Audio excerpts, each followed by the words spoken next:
people. Happy new week. It is Monday, the 19th of May.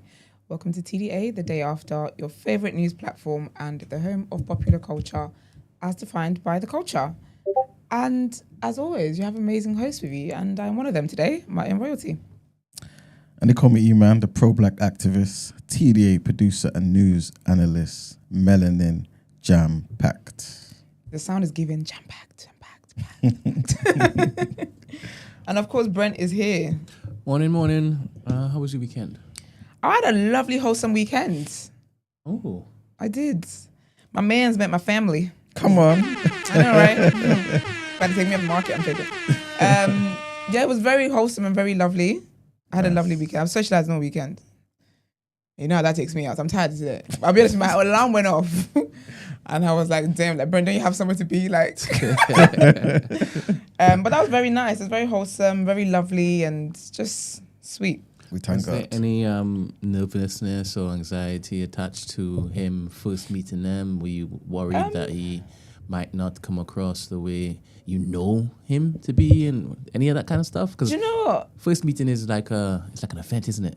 It is quite serious. It is an event. Do you know what's so crazy? I think, because he's meeting my church this Sunday, right? I think that's more nerve-wracking. So with my family, he's met my mum already, my mum and my stepdad. He and my mum WhatsApp. My mum was like, sometimes he tells me things about my mum that I am yet to find out. Like, they're very close like that. And then with he met all my siblings properly, but he follows one of my active fitness sister. Okay. They're just always gisting and yapping and laughing and whatever. So I guess we are me, and then with my sister-in-law as well, they follow each other on Instagram. So it wasn't as bad. I think my brother as well, I did think, what's my brother going to think? Because my brother's been like, how my brother is anyway. But I was with my brother early in the week, and he was like, I'm looking forward to meeting him. I was like, I hope you like him. And he was like, no, of course. Like, he was like, as long as you're happy, then that's what that matters. It's interesting because my brother, like, he really trusts, and I've clocked that since I was younger. Like, he really trusts my decision. Like, he knows I don't make dumb decisions. So he was just like, yeah, like, he was like, if you like him, if you love him, then I'm sure we all will, and it'll be cool, blah, blah. So he went really well. But I think the church one is what I'm a bit, like, my church is very excited. They thought he was going to come this Sunday. I said, no, it's next week. So I feel like that's the one that he's a bit nervous about. But I said he needs to take notes from him. He used to ask my stepdad how that was for him. But because you know how like Christians are, like, oh my gosh, we even pray. Like, calm down. Like, calm down. So I think that will be the one that's really the interesting one. But I've got a very, very lovely church family. They're just so lovely and so sweet. So I know it'll be fine anyway, to be fair. But I think if he was nervous about any of them, he's definitely said it's that one. Just because of how highly I talk about my church family and stuff. So, but it was nice, man. It's lovely. I said, oh, look at that. That's dope. Is I it don't think. the first man you introduced to your family in this capacity. in your growth and knowing yourself season? Yeah, I think, yeah. I mean, when I was much younger, to be fair, my man goes back to when I was much younger, but that's the whole conversation for another day. I'm going to save that for the wedding speech. But, yeah, they've met a guy, but I think my mum knew, I mean, to be fair, I never introduced him as a guy that I was seeing, because I wasn't really, it was just, I don't know, it was a bunch of foolishness, really and truly. I guess it's deleted from memory, to be really and truly. Yeah. But this is like the first guy, because that guy, to be fair, was a friend anyway. It was just a friend that liked me, but, okay. People like me, that's gonna have to do me. But I think, yeah, this is the first ever guy I've actually introduced my family as. This is. And he's met a lot of the family as well. He's met my auntie, my uncle, who, they're like my second parents. And they ask about him and everything. And yeah, so this is the first guy I'm like, hey, y'all, here's a man. And of course, I met his family as well, and like his siblings love me. It's really nice. It's really wholesome, you know? Because I always said I couldn't be with a guy whose family is just problematic. Because my family don't stress me out. Why is your family stressing me out? Like, I'm not dealing with that. Obviously, you know how I go. Nigerian man, as one would expect. Yoruba man, as one would expect. And you just know how Yoruba people can be. Too much on a default setting. When they don't like you, it's cranked all the way up. Yeah. So yeah, it's awesome. I wonder I don't care. If your partner's family don't like you, I care. Anybody that I've introduced them to. Yeah, but you're Which is Brent. Yes. Do you know what I mean? You're like, I just stood up and said, you don't care. I said, hey. You don't even care. They're like you. In fact. The women in my family, Yeah. they're like, oh my God, this bride, oh my God. And they just automatically want to love her. Do you understand? Because you've allowed them in. They don't want to take this for granted. To be fair, my mum is a bit like that. Like, because I share, like, because I've gone through like seasons of mum sometimes. So certain things I don't tell her because I'm just like, girl, I don't want to hear your opinions on certain things. Because sometimes she taps into. My mum's never been like the proper like African parent, but occasionally, some comes over. I don't know what it is. Some comes over. So sometimes it's like, but then we're in a place where like we talk about these things like. Even like I said, we're talking about like weddings and I was just like, girl, I don't care. Like, I don't care about these things. Blah, blah. So like, sometimes she's so happy that I've trusted her with certain things that she's like, I know she's excited, but she's trying to keep it cool kind of thing. I think it's nice though, because we don't know how to behave with you. But I think I only care if a guy's family doesn't like me. 'Cause I think, I've always said there's two parts to it. If he knows that his family is problematic and he himself isn't too involved, like he keeps his distance, then that's fair enough. I can deal with that. But if it's a thing where it's like he knows his family is problematic, but he doesn't admit it and he just enables their behavior. And then when I'm telling you, oh, like they've done this or they're saying this or they're making me feel this way, and he's like, oh, like that's just how they are. Sorry. That's I don't know why you keep some of you that keep writing dilemmas, keep staying in people's families, that keep calling you ugly and stuff. It's crazy work. You can't make an excuse for your family. Like you can't, because the way I think about it is that that's gonna be like he's gonna be my priority at one point. Then when we get married and whatever else, that's now my family. Yep. And his happiness is important to me. So you can't be making him feel uncomfortable and think that I'm gonna tag team and join in on that. But thankfully I found maybe 1 in 10 Yoruba man that exists that actually think like that. Because I can't imagine like anyone in his family, extended or whatever the case is, ever making me feel away and he doesn't call it out. Like that, like he doesn't understand when he's heard scenarios like that, or even like with his friends, he can't understand why this is the person you want to spend a life with, and you're allowing your family like give her hell. He doesn't understand it. So I ain't gonna be washing no fishes I don't want to wash. I ain't cleaning no fish I don't want to clean. That's the big takeaway from this. But yeah, man, it was nice weekend. Amazing. Yeah, the sun was out, didn't it? barely. What sun? Maybe this side. On what day was it? Saturday, was that? Just about. It was cold. I had a jumper on all day. Sure, on Saturday. Absolutely. I had a cropped jumper. I mean, first someone could argue it's cropped, but I had a cropped jumper on with like wide leg, like trousers like this. It was not. It's one of those ones where it's like when you're in the sun, it's warm, but when you're in the shade, you need a coat. I need it to be summer now. My sister keeps saying to me, she's like, yeah, but it's spring. And I'm like, yeah, but what's wrong with having summer in spring? Like, how about we just do that? That would be nice. Let's skip it. Honestly. But this morning, it's freezing this morning. Ugh, it's cloudy as well. How was you guys this weekend anyway? Brent? Busy. No, like once. Every single flipping week is the same flipping weekend. Like, repeat, rinse, repeat. Fair. Yeah, Like that. That was good, man. It's all right, man. Just spent time with the family and then went to work. Fair. Yeah, so. Then it's just them 4-day weeks ASAP. But yeah. Gagging for it. Anyway. But yeah. Should we get into the show? Oh wait, no, you wanted to do a shout out. Yeah, I was wondering why is he taking so long? Oh, sorry guys. You know, I just have He's building create suspense. the space Sure. for the legend.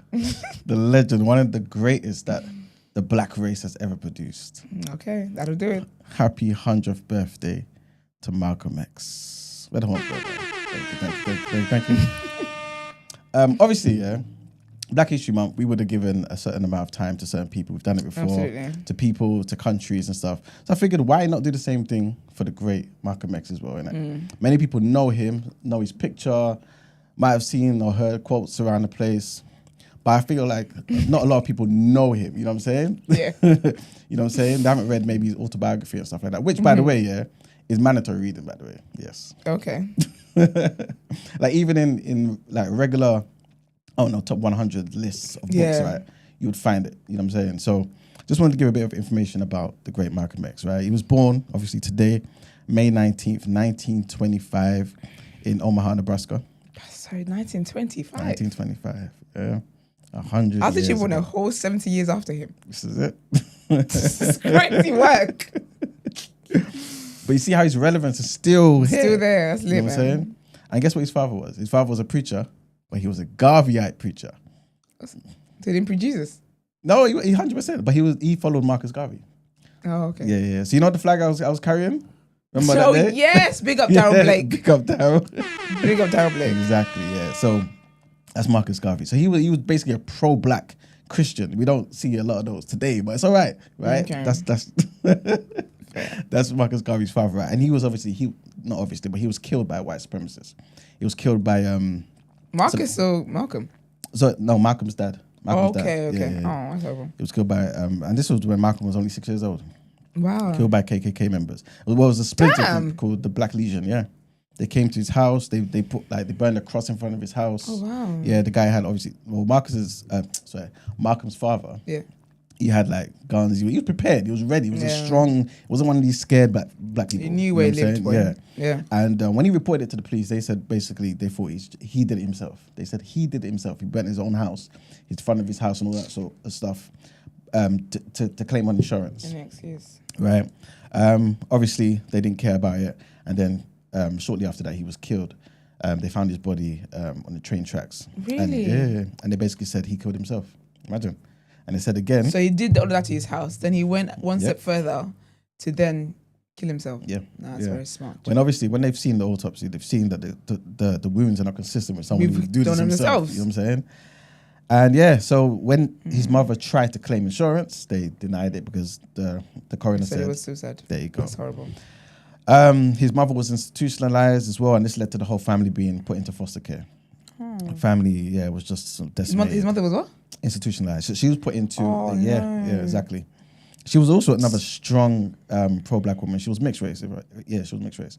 But yeah, he was a brilliant student, man. So even though he grew up in foster care, he was a brilliant student, but he dropped out of school at age 15. And one of the most, I guess, pivotal parts, well, there's many pivotal parts in his autobiography, but he speaks about was when he was in school and teachers asked basically the whole class, what do you want to be when you grow up? Yeah. He said, I want to be a lawyer because he was charismatic, he was an intelligent guy, Yeah. top of the class. He said, my friend, that's not something that's realistic for a black child. You should be a carpenter. That's something that you and your people can do. To be fair, there's still some teachers that's telling kids that today. In a roundabout way, innit? Yeah. You know what I'm saying? So anyway, because of stuff like that, obviously he dropped out of school when he was 15 years old. He lived in Boston and in Harlem, where he moved to Harlem. And that's pretty much where he got involved in like crime. He became a pimp, racketeering. He was a pimp. all That's why he got sorts them of glasses on. And He's a bit of a zaddy, to be fair. He gives zaddy vibes. and him and his boy basically just got into just different things and just trying to make money, innit? And obviously at the time, he went a particular way. He started dating white women, and these particular white women, him and his boy. Sensational. This guy. He was a white woman. Yeah, at the time. You know, this was Malcolm Little, right? That was his name. Little Malcolm. This ain't Malcolm X, right? So, and they basically convinced them, because basically these were rich white women, right? And they basically lived in a particular neighborhood where they were saying, listen, some of our neighbors, when they leave and stuff, I'm going to tell you when they leave and you guys come in and rob it, that sort of stuff, right? So they just got into some sort of collaborative effort to basically just make some money. And obviously they got caught at some point. The white girls took the stand, said they don't know these guys. They were coerced, they were forced, all What this sort of the stuff. hell? Yeah. And then obviously Malcolm and his boy got sentenced to, I believe it was 8 to 10 years in prison. And you know, when he was in prison, now incarcerated, he educated himself. He was reading the dictionary. He learned about history, philosophy, reading sometimes 15 hours a day. This man was, because he was an intelligent guy anyway, you know what I'm saying? Yeah. Naturally intelligent. But it was in prison that he received a letter, I believe, from a family member who started hearing about the teachings of the Nation of Islam, right? And he started listening and stuff like this. And then in the actual prison, he adopted these teachings and he saw the truth in it.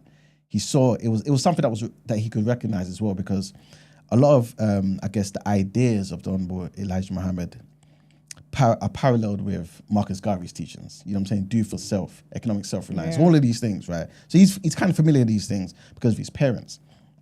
but the religious aspect of it as well, how it kind of spoke to white people being the devil and all these sort of things, because in his head he saw the reality of these things. You know what I'm saying? So it was a different time to now, innit? And he adopted it, man, and yeah, he converted to the nation, and that's when he got rid of his surname Little, right? Because that's what you do in the nation, like, because obviously African Americans, they pretty much, their surnames, even in the Caribbean as well, innit? Their surnames basically were the surnames of their slave masters. So he said, I'm not keeping this name. You know what I'm saying? And that's basically what happened in the nation. So you basically get rid of your surname and you're given an X until you're then given a righteous name. You know what I'm saying? And that's basically what he did. So he embraced the teachings of the nation: discipline, personal responsibility, moral reform, stop smoking, stop gambling, stop eating pork, all of those things, right? And then obviously, I believe after 6 years or so, he was released from prison. And this is when he basically aided the Most Honorable Elijah Muhammad in transforming the Nation of Islam and making it more widespread around the nation, right, of America and whatnot. So he trained directly under Elijah Muhammad, took on the principles, like I said, of self-reliance, racial separation, moral conduct, and he became the national spokesperson. He opened up temples in New York, Boston, Philadelphia, around the country, right? And he attracted thousands. I believe at Malcolm's peak, well, to be fair, there's so many different estimates, right? But it ranged from about 30,000 followers to about 100,000 followers of the Nation of Islam, right? That Malcolm, via his speeches, him going to around the country, basically brought about. And he basically he transformed these men, man. A lot of these people, again, were like him, people that were just from the streets and stuff like that, who maybe abandoned their responsibilities at home, was just stuck in prison. They had a different mentality, transformed them, disciplined them, cleaned them up, turned them into self-respecting individuals, proper husbands, proper fathers, proper brothers, you know what I'm saying? And on top of that, obviously, you can see plenty of footage about Malcolm. You see him in the media, and basically the things he would say, the nuggets of truth he would drop, like the sound bites. The guy was just a phenomenal thinker, right? And he basically introduced the masses to black nationalism, preaching that, you know, the black man has to do for self, otherwise you'll be done out here. You know what I'm saying? He also, on top of that, criticized a lot of the liberal black folk, the ones who wanted to integrate and didn't mind necessarily compromising, right? And this was some of your favorite civil rights leaders out there and things of that nature. And he kept delivering speeches that criticized white supremacy, capitalism at times, colonialism, the hypocrisy of white people in America. And he was one of the first as well to promote global Pan-Africanism, right? And anti-colonial unity. And this is why I think a lot of people, not even in a bad way, but a lot of people who really sympathize with the plight of the Palestinians latch on to Malcolm X as well, because he spoke about that back then in the 60s. He spoke about this, talking about, you know, white supremacy being a colonial, a global effort basically to pretty much subjugate, you know, the dark people of the world. Obviously, there were certain things that occurred within the nation, and unfortunately, man, he was suspended when the Most Honorable Elijah Muhammad said, listen, nobody speak with regards to JFK. When he got assassinated, he said, white people love JFK. This is not an opportunity to speak and make them feel bad even more, you know what I'm saying, and get them angry. Malcolm got through his entire speech that day. Then at the very end, he was asked by somebody a particular question about his thoughts on the death of JFK. And obviously he said something that was pretty much untoward.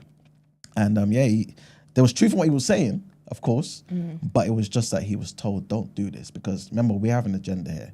Let's not antagonize certain things. We're not doing this for clicks, so to say, you know what I mean, like, so to speak. And he was suspended. He was suspended by the Most Honorable Elijah Muhammad. Other things came out as well, a lot of issues, and then, long story short, in 1964, he left the Nation of Islam, right? And it was around that time as well he went to Mecca, right? And when he came back, he formed MMI, which is the Muslim Mosque Incorporated, also the Organization of Afro-American Unity as well. And then he basically gave, it wasn't just an Islamic paradigm. It never was really, but he ensured that there was something for African Americans or people who wanted to join that didn't want to necessarily subscribe to Islam, right? And that's why he gave two pathways. After his Hajj as well, he adopted a more universalistic outlook. He denounced racism, and all these sort of things. And he was less on the whole the white man is the devil sort of speech as well. And he started to build coalitions with African leaders. So when he went to do his Hajj in 1964, he went around Africa as well. So he went to Ghana, he went to Egypt, so many different places. And this, I think, was one of the times when he started to recognize, he knew he was being followed. And he knew this was something that was done by the FBI, orchestrated by the FBI, CIA, and things of that nature. So when he came back home and he wrote a letter speaking about Islam, talking about the things that kind of transformed his thinking. And there was conflict between him and members of the Nation of Islam because obviously there were attempts on his life. He basically was saying, I know what my brothers are capable of. I trained them myself. I trained these people, the FOI. And I know that what's happening to me or what will happen to me, because he knew he was going to die, was orchestrated by a power bigger than them. And this is obviously alludes to him speaking about the FBI and the CIA. Long story short, he was killed February 1965, giving a speech in Harlem at the Audubon. And yeah, it's very sad, man. But obviously we remember him because he's, again, one of the greatest. You know what I mean? Like, you could look at his life in so many different paradigms and gain inspiration from it, whether it be religious, whether it just be somebody who's just become a more stand-up individual. Malcolm X is that guy, you know what I'm saying? And yeah, he spoke at the United Nations as well. So with regards to international activism and how he's remembered today, he gave a voice to Black Americans as a colonized people. He connected Black Americans' struggle with other people around the world. He was preparing to take on the US government as well before the United Nations for human rights violations against Black people. And like I said, he was assassinated at the Audubon Ballroom in 1965, just 39 years old. 39 years old. You know what I'm saying? Right in front of his children, in front of his wife. And yeah, that is pretty much it, man. There's so much you can read about Malcolm X, watch documentaries and things of that nature. But yeah, his autobiography is definitely something that everyone should read, man. And his relevance is just as much as it is was back then, it is today, man. He gave a blueprint for Black self-determination. And he continues to influence Pan-Africanist ideas, Muslims, young youth activists around the world. Everything, man, everything. The guy was so relevant. He was ahead of his time. So big up the legendary Malcolm X, so Malcolm El Hajj Malik Shabazz. Thank you very much. There was a what's it called? Black History Month preview. Sounds interesting, man. Love that. Okay. Yes. Should we get into headlines? Let's do it.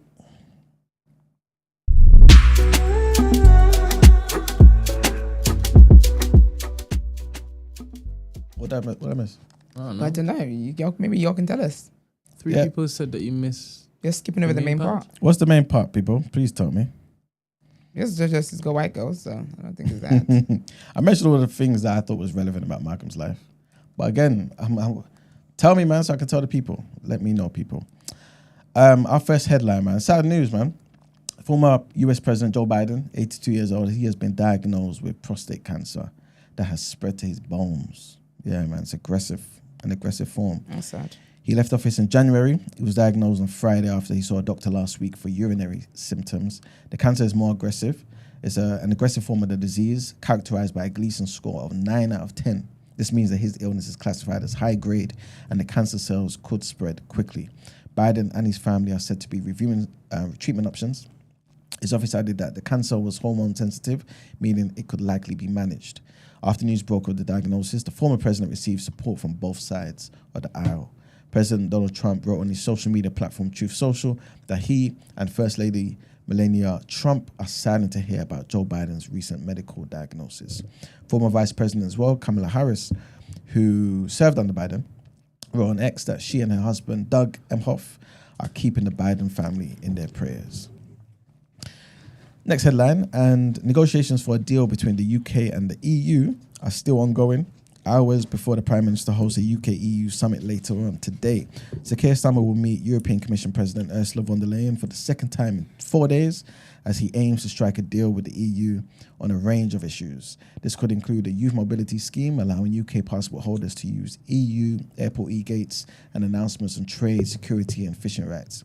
Conservative leader Kemi Badenoch and the Reform UK leader Nigel Farage have already described the deal as a surrender, despite the contents not being known. And our next headline, Israel. Israel has announced that it will allow, listen to this, it will allow a basic amount of food to enter Gaza to ensure that no starvation crisis develops after blockading the territory for 10 weeks. These people are Evil. Oh my goodness. A statement from the Prime Minister's office said the move was made on recommendation of the IDF, the Israeli Defense Forces, and based on the need to support its renewed military offensive against Hamas. The announcement came hours after Israel's military said it had begun extensive ground operations throughout Gaza. Israel has come under increasing pressure to lift its blockade, during which no food, fuel, or medicines have been allowed in. This is 10 weeks of this, you know. And this is just this spell, because you know they've done it throughout this whole conflict. Aid agencies have warned about the risk of famine among Gaza's 2.1 million population as footage and accounts emerge of emaciated children suffering from malnutrition. French Foreign Minister Jean-Noël Barrot called on Israel to allow the immediate, massive and unhampered resumption of aid to Gaza. Israel would also act to deny Hamas's ability to take control of the distribution of humanitarian assistance. This is what the statement added as well. And early on Sunday, the IDF launched strikes on sites, including the hospital in northern Gaza. And Israel says it aims to free hostages held in Gaza and defeat Hamas. They're still talking about defeating Hamas. In the broad evacuation order on Sunday, it's that it described as the final warning. The Israeli army said it would launch a powerful strike on any area used for launching rockets and urged people to move immediately west to the known shelters in Al-Mawasi. And that's it for our headlines, man. That's it for our headlines. All right, let's get into what you're saying, topic of the day.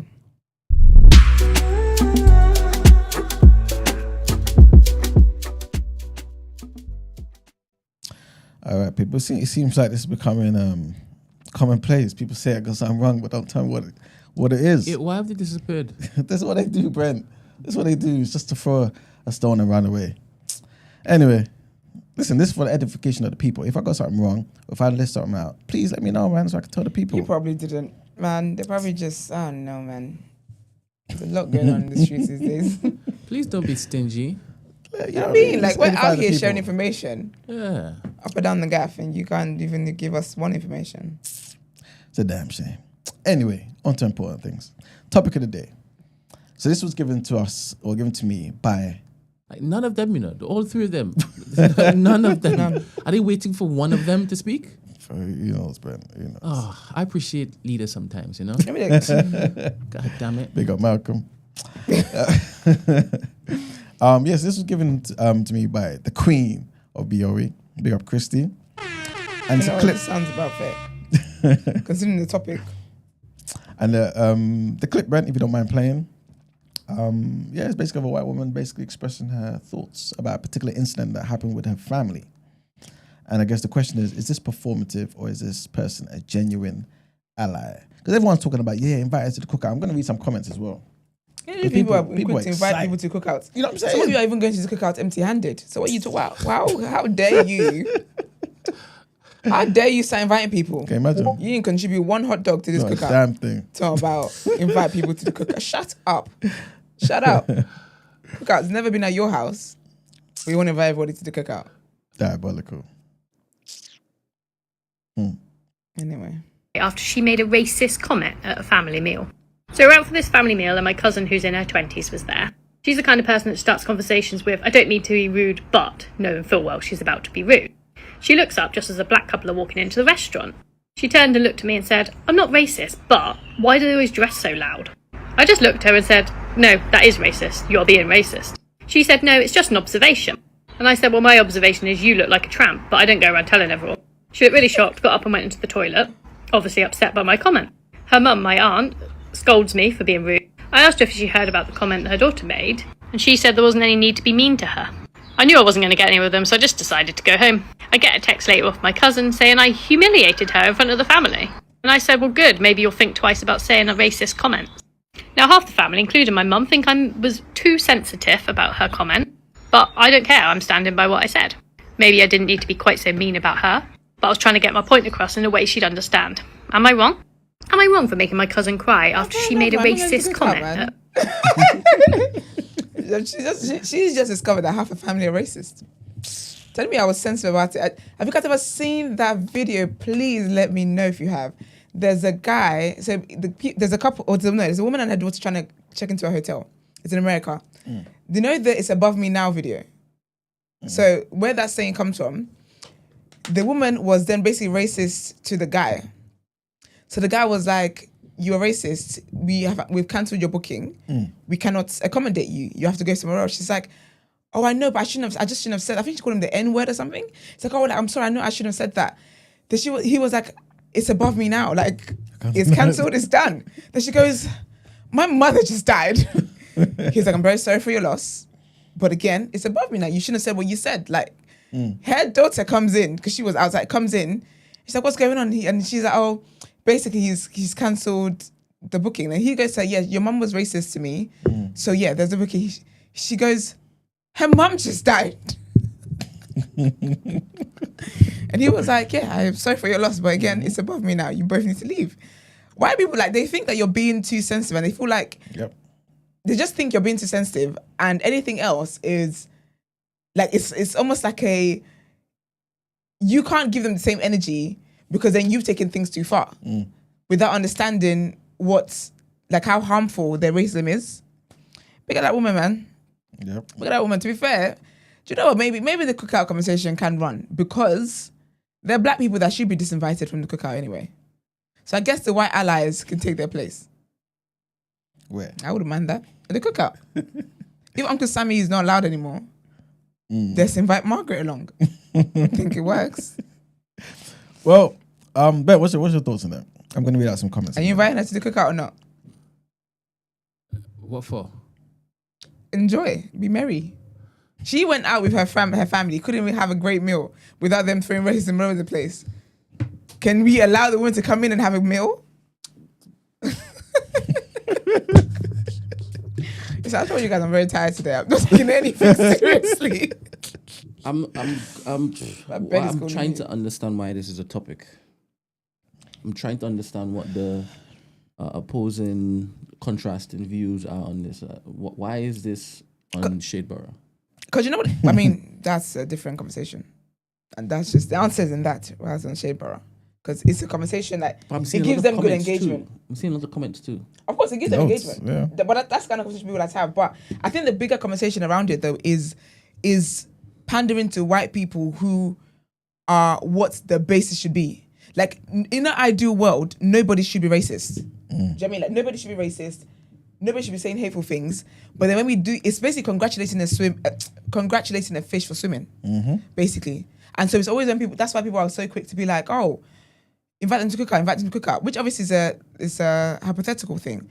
Have you guys seen the thing on TikTok? You definitely haven't. So let me just finish sentences here. I'm talking to people who have.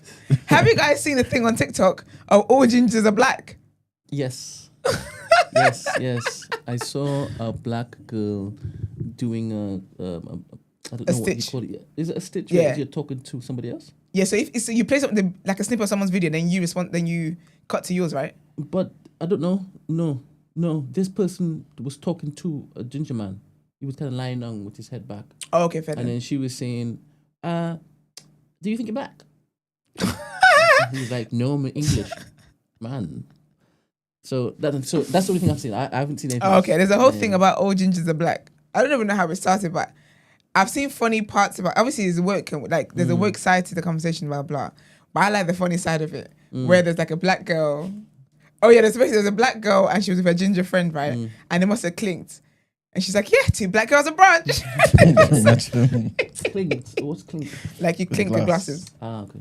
But yeah, yes, I think it's just that conversation. The bigger conversation about the cookout thing is just pandering to white people that are not racist, when the reality is that you shouldn't be racist in the first place. But I think it's just trauma response, because if you're always met with hate and racism and stuff like that, when you meet the one person who isn't, you're gonna over appreciate them. Yeah. But I also see the same as when people don't. For example, you got a white person dancing to Afrobeats. Yep.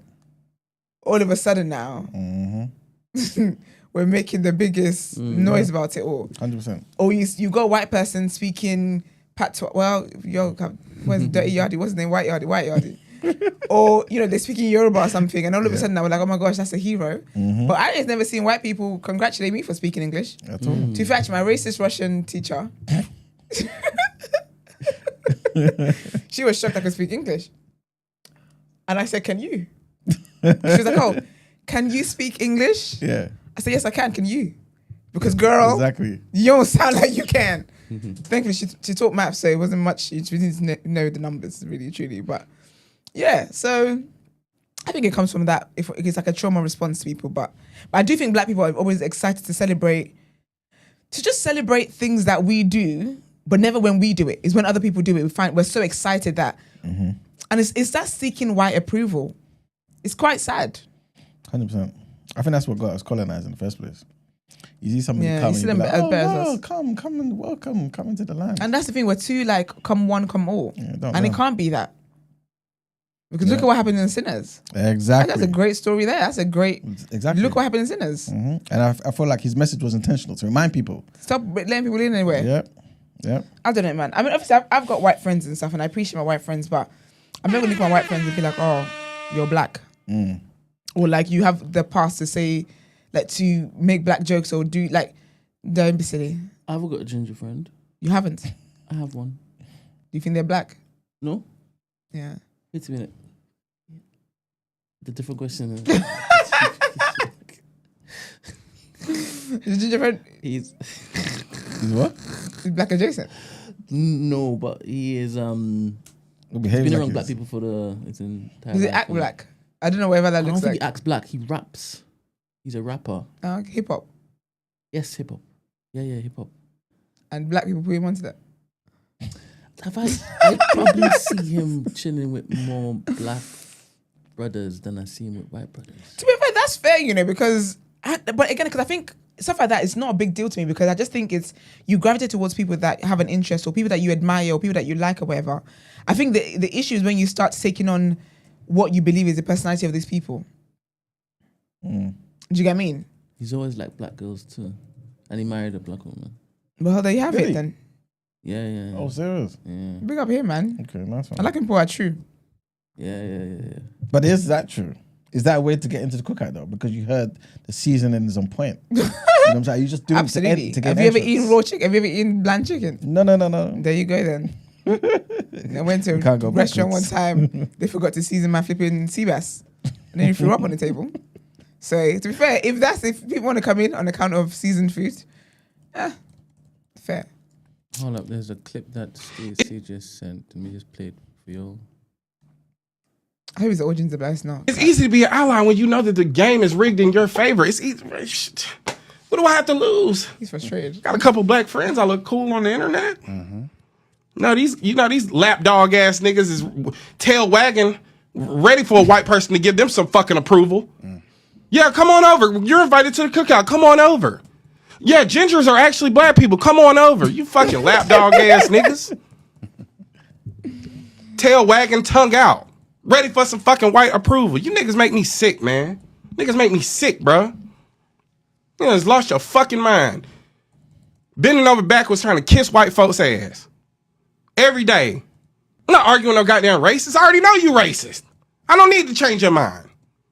I need to change my actions. Niggas just worry about being cool. Fuck that cool shit. Get on code. You out here trying to be cool. You want kumbaya ass shit. Everybody needs to do. Can't we all just get along? Rodney can't get his ass whooped in the ass. Can we get along? Yeah. Them days over, man. Go ahead and pack that shit up. It's easy to be an ally when you know that the gosh, game is rigged in Stacey. your favor. It's easy. You started again, bro. What do I have to lose? Let them hear it twice. Stacey, please, what accent is this? I love that. That's my favorite American accent. Yeah, asshole. I don't know, man. It's sad that black people are always seeking in one form or another white validation. It's very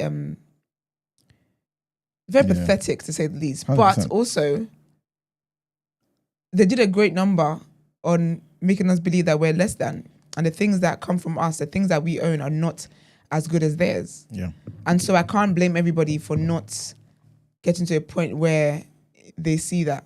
Like where they can see that that's a false narrative. Do you get me? Like if I went to, I guess how I grew up makes a massive difference. If I grew up in a So when I came here, I did live in white areas. I lived in Kent, but I was already solidified as the black girl that I am. So nothing could break me.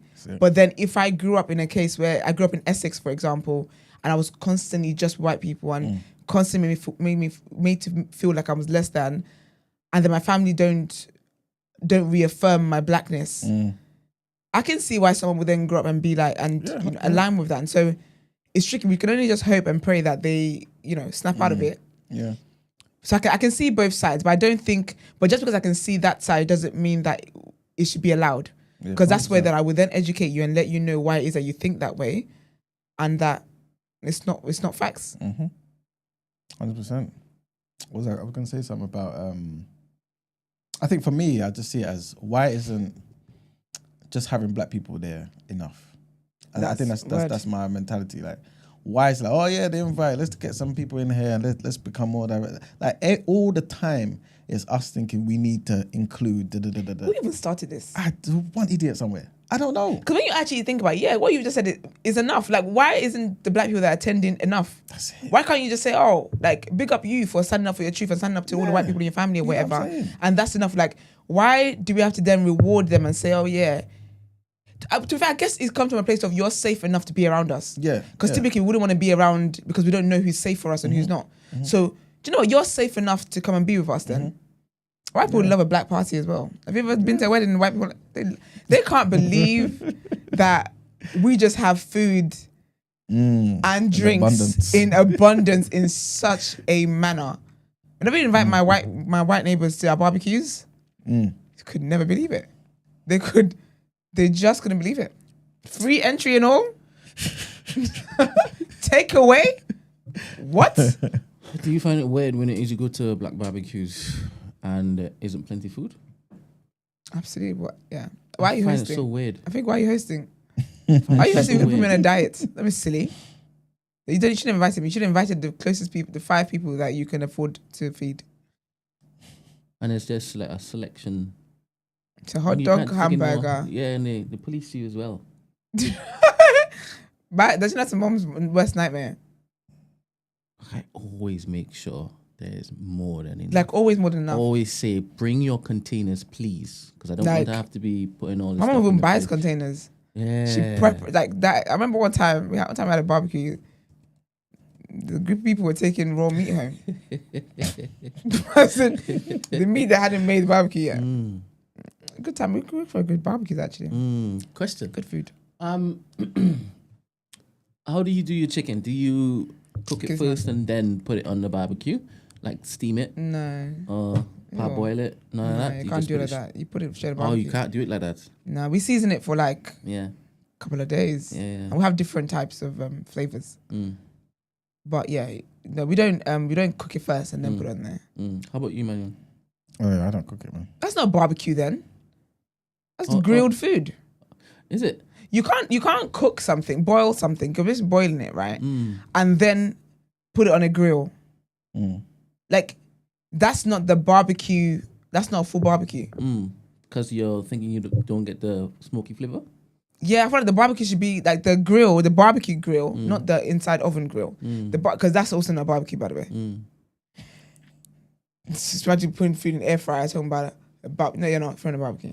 The actual grill should be what, like, that flavor all the way through. That should be what cooks the meat, cooks the hot dog, cooks everything completely. I've seen it done well both ways. I'm sure it has been. But I think, yeah. And I know when you go to Nando's, they normally cook it first and then they look to put it on the grill after. Do they? Or you think they just put the raw meat on the grill? I'm sure I've seen them in it. They have it like this metal thing. And I've seen them bring it out. It's raw. Raw? Yeah. Okay. How about you, Manuel? But he's vegan though. Yeah, He used to be a meat eater. Have you been Nando's?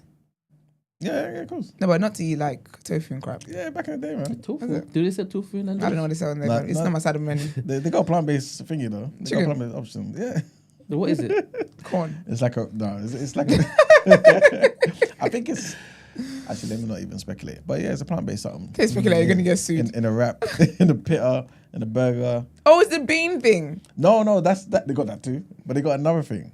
It's called like something protein, or I can't remember what it's called. I hate this whole protein trend. Have you seen the one of protein water? What? They're selling protein water in plastic bottles. I had a rant about this, I think 2 weeks ago, to my mom and my sister, and I was just like, I'm sick of it. Protein this, protein that, and it's always a trend. It's always a trend because they make you feel like if you're not eating enough protein, your life is ruined and done.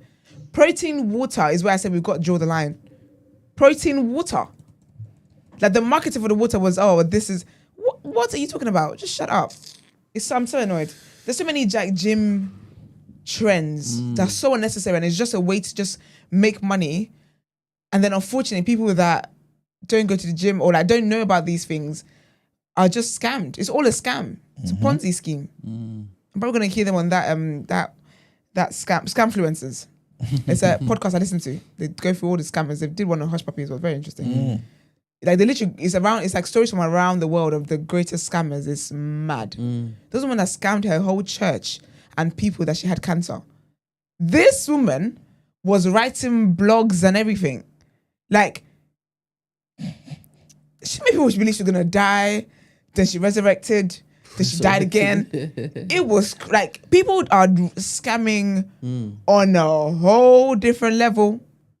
They've done one about a vegan scam as well. Like, people scam. Scammers are scary. Scary. Scammers. But yeah, if anyone wants to listen to the podcast, it's called Scamfluencers. It's mad. Like, people are scamming, selling, what's it called? What them should be ebooks some people like to sell. Oh, yeah. They'll sell you workouts, they'll be your coach, and they're making millions. They did one on Jen Shah from Real Housewives, actually. One of the Real Housewives ladies, she's from Salt Lake City. Okay. Them woman ones. She is in jail at the moment. Which one is she? I don't know how to describe her, except she's got like harsh kind of features. She's got black. She's actually, her husband is black and is a coach. Yeah, okay, that one. Jen Shah. She looks like she's Hawaiian or Yeah. Okay, Yeah, she's in jail at the moment. Wow. She's a scammer and a half. Did an episode on her. I think it was like a 2-part, 3-part situation. Wow. People are scamming for real, and I'm like, how can you come on a reality TV show as a scammer? Because she got arrested while they were filming. Wow. She actually got arrested during filming, and people thought that because she's such a dramatic, they thought she was just it was like put on, and then true, sis is in jail. People are scamming, man. It's a damn shame. It is. But yeah, cookouts, non-cookouts, barbecues. It's a shame that black people have to feel the need to pander to white people. That's what I don't like. Like, I just don't like when I know that you wouldn't celebrate something that your own person has done. This is it. Exactly. But then if it's a white person that does it, now automatically you just think that's better. But they've done a number though.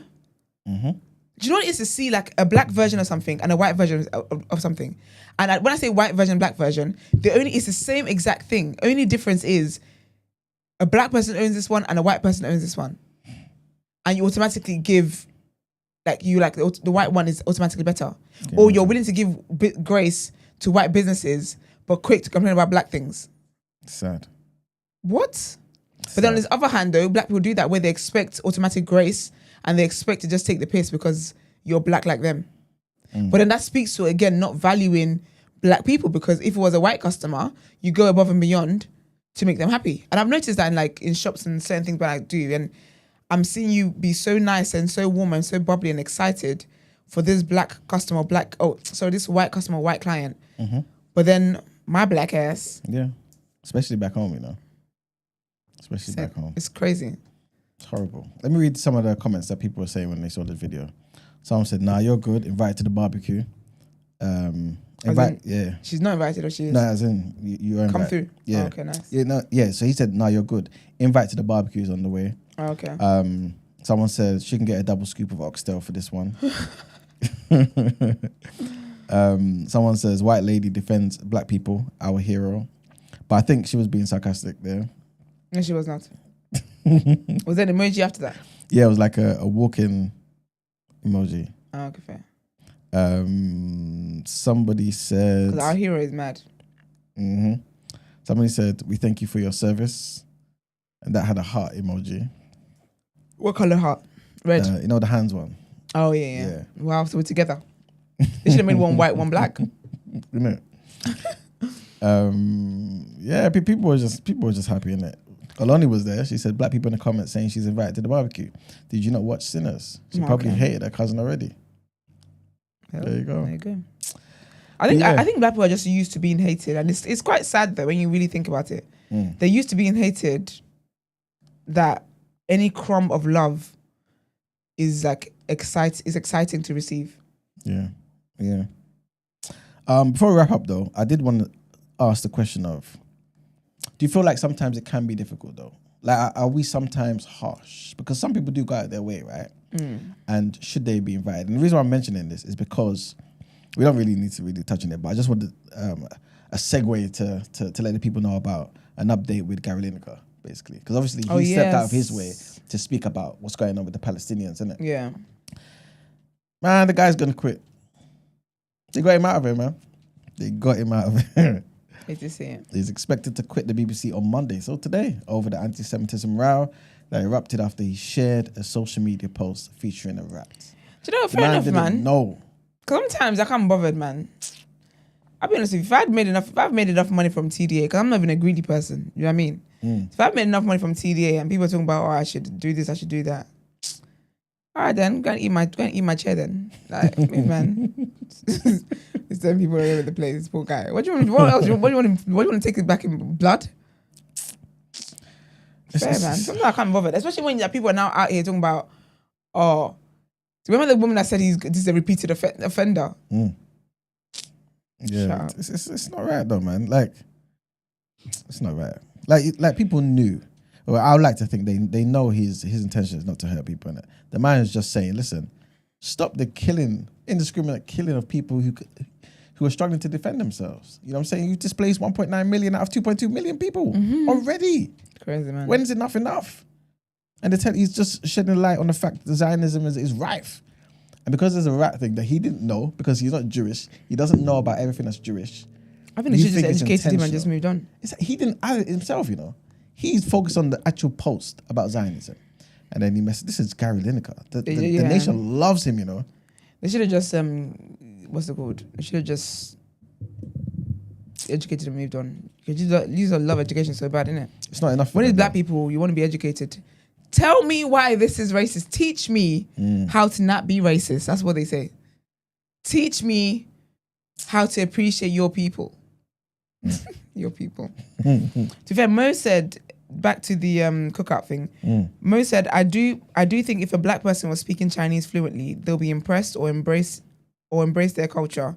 Example, like when Speed went to China. I don't know who Speed is, but to be fair, my cousin speaks Chinese. I told you he lives in China. He teaches in China. And every time he goes to the shop and he's speaking fluently, they are impressed. But then also though, you have to wonder about the level of impressed. Not my cousin's situation generally, but I've known people who have gone to China, black people, and they're like petting them and like stroking their hair and like want to take pictures of them because they see like, oh my gosh, this foreign creature. But to be fair, he's had very nice, from what I've seen him, I'm sure he's got his story. If he comes out to London, actually, it'd be nice to have him on. But from what the things that he shows on TikTok and socials and stuff like that, it's like nice, because he went to a shop the other day and he was speaking fluent, and the guy was like, oh, like, what do you do here? And he's like, oh, I teach. And the guy's like, oh, private school. He's like, no, public school. Like, I teach English and blah, blah, blah, blah. And the man was like, oh my gosh, like, okay, let's be friends. Like, let's stay in contact. He was like, no, don't worry about your food. Like, that's on the house kind of thing. So it can be, but I think the overly celebrating thing, I'm never going to celebrate a white person speaking Yoruba. I came across some white woman the other day. She calls herself Princess Oyinbo Princess, something stupid like that. And this woman, I think she's with a Nigerian guy, obviously. And she like speaks pidgin for like things that's to do with Nigeria. And then she even opened a booker. So booker is like where like it's like food. Like it's a restaurant, but it's like like street food basically. Like more accessible. It's not like it's not fine dining, I should say. It's not fine dining. She opened one. Do you know what it's called? What?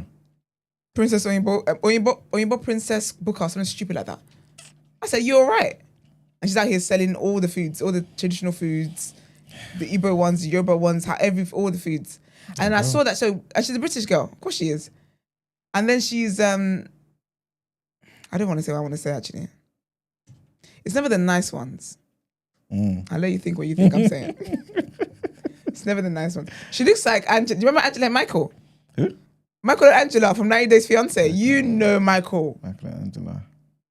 That black guy that wanted to go to, and he said he loves Donald Trump. And he wanted to get the green card to go and live with her in America. Do you know the show 90 Days Fiance?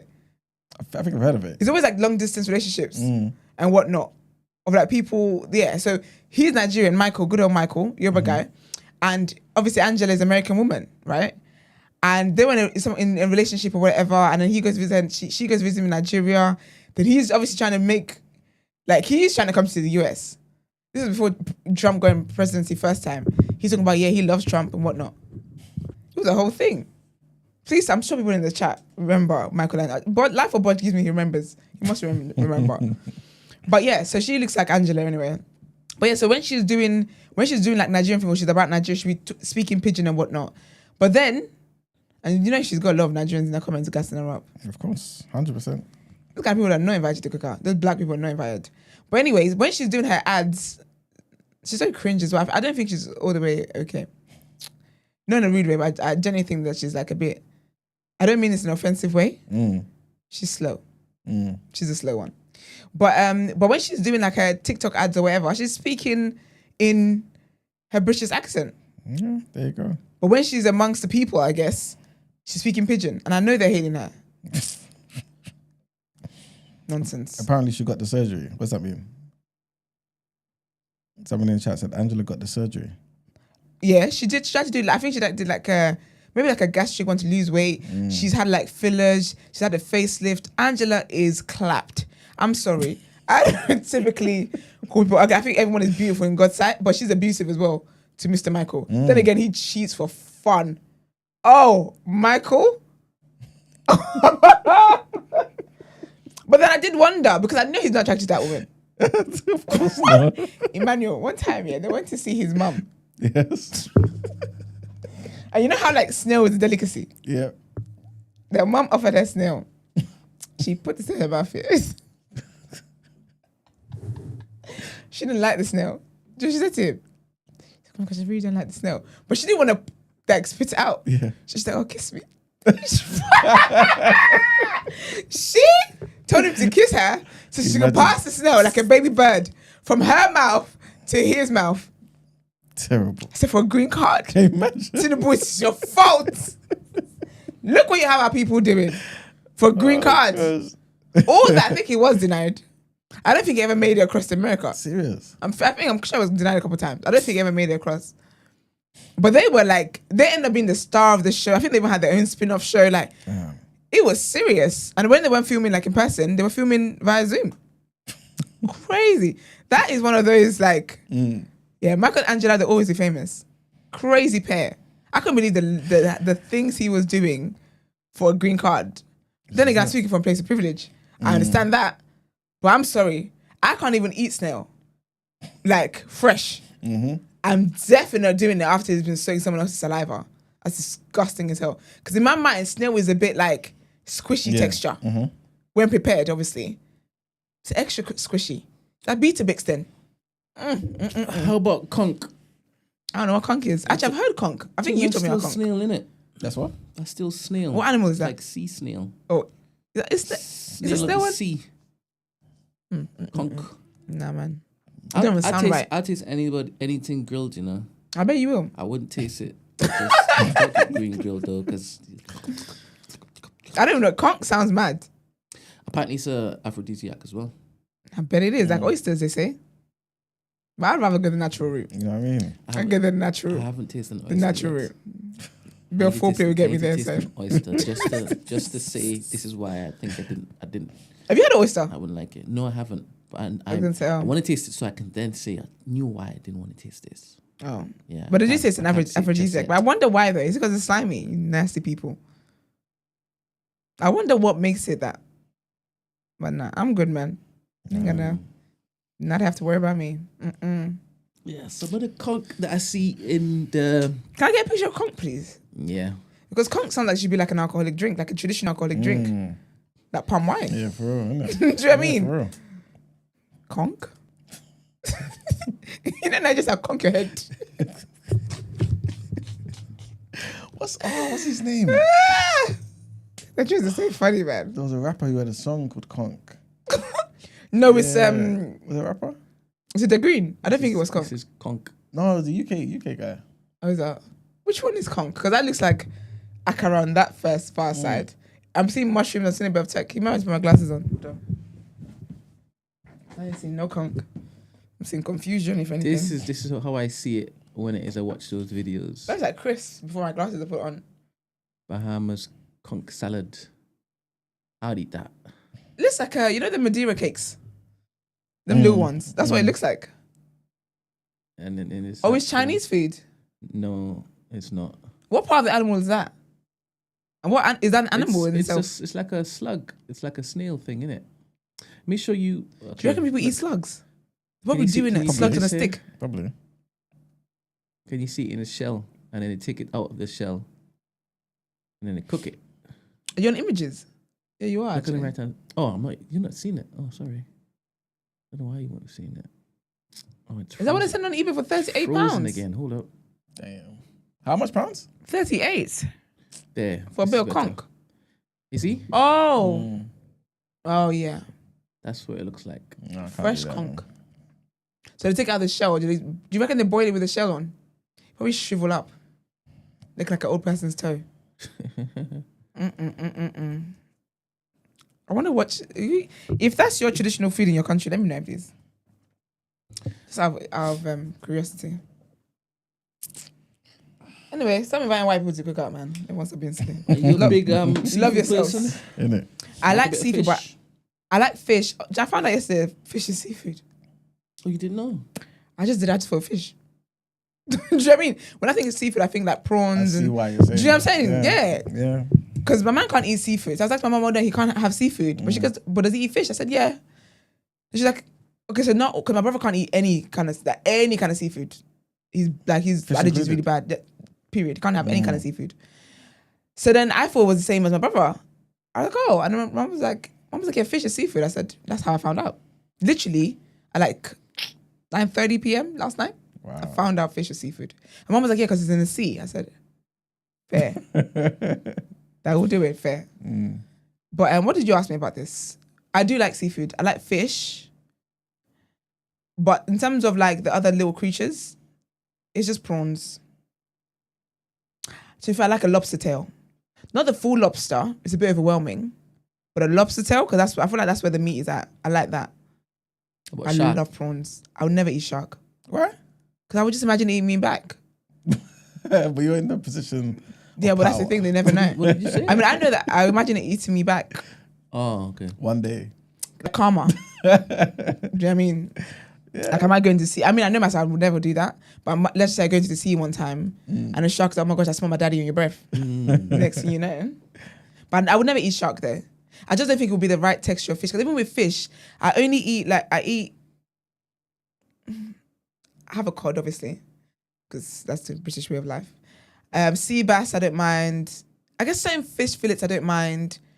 If it's a whole fish, croaker fish is what I don't like tilapia. Tilapia stinks. It's got a weird smell. It's a bit slimy. The texture is a bit off for me.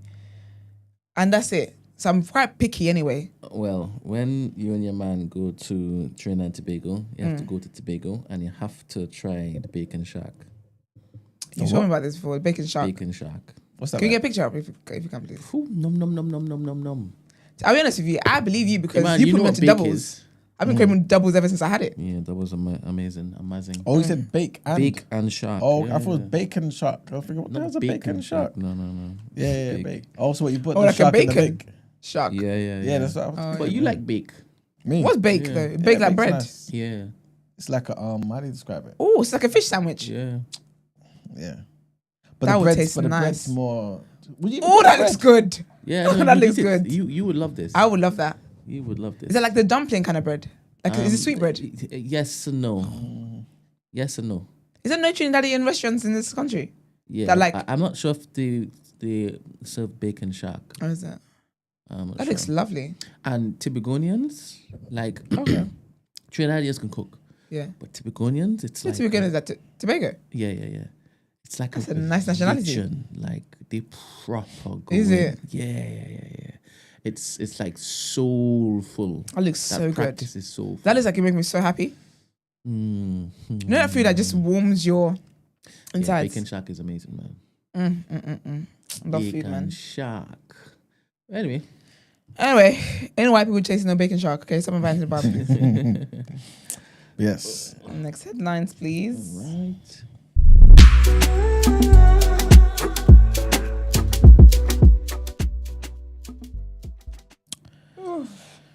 All right, people. So, charities and a Labour-aligned pressure group are ramping up calls on Keir Starmer to scrap the 2-child limit on benefits. As polling shows, support for action on youth poverty remains high and is equally solid among Labour supporters tempted by reform. This is crazy. As discussions continue in government ahead of the forthcoming child poverty strategy, a survey commissioned by a coalition of charities suggests voters want to see families prioritised. Almost 3/4 of those polled, 73%, agree that all children deserve a good childhood, even if it costs the government more to support families that need it. And 71% agree that children should be a priority for government investment. Charities involved in commissioning the research included Save the Children, the Child Poverty Action Group, CPAG, and the Children's Society and Bernardo's as well. Number 10 currently has a child poverty task force working on the action plan which is due to be published, this summer. But the government has so far resisted calls to scrap the 2-child limit. That 2-child limit is not going anywhere. Scotland is applying measures to mitigate the limit from next year, but it has been enforced for universal credit or child tax credit claimants since 2017. Precisely the reason why it's not going anywhere. Next headline, and Pope Leo the 14th, the first ever American Pope, condemned the exploitation of the poor and called for unity in the church during his inaugural mass in St. Peter's Square, an event attended by world leaders, royalty, and tens of thousands of believers. The 267th pontiff arrived at the Vatican on the Popemobile That's nice. and was welcomed by cheers from the huge crowds as he toured St. Peter's Square in a specially designed motor vehicle for the first time. Approximately 100,000 people had gathered at the start of the mass, according to authorities. 100,000 people. The Pope has power, guys, man. During his homily, which is a key moment in the service for the new Pope to sign his priorities, Leo said there was no room in the Catholic Church for religious propaganda or power plays, and instead called for unity, a possible reference to divisions amongst reformists and conservatives that grew more stark under his predecessor, Pope Francis. Leo also condemned an economic system that exploits the earth's resources and marginalizes the poorest. The pontiff echoed the humility of Francis, saying he was not chosen for the role of head of the Catholic Church for merits of his own, and instead takes it on as a brother who desires to be the servant of your faith and your joy. At the end of the Mass, Leo called for a just and lasting peace in Ukraine and offered praise for Gaza, where children, families, the elderly, and survivors are reduced to hunger. I've not read it all, or read it at all, or listened to it at all, but it just stood out for me that you're calling for a lasting and just peace in Ukraine, but for Gaza, just give them prayers. Anyway, our next headline: a 25-year-old man has been identified as a suspect in the bombing on Saturday outside of a fertility clinic in Palm Springs in California. The authorities said on Sunday that they believe the man died in a blast which injured four other people and damaged buildings across the desert city downtown. The suspect, Guy Edward Bartkus of 29 Palms in California, was believed to have targeted the clinic. Officials called the bombing an act of terrorism by a man they said had nihilistic ideations. The explosion shattered windows in businesses and homes in Palm Springs, which is known as a sunny vacation destination, and it sent vehicle fragments flying hundreds of feet into the air and across several blocks. Sad news, man. But that's it for our headlines. Time to pay them bills. All right, let's get into Word and Road.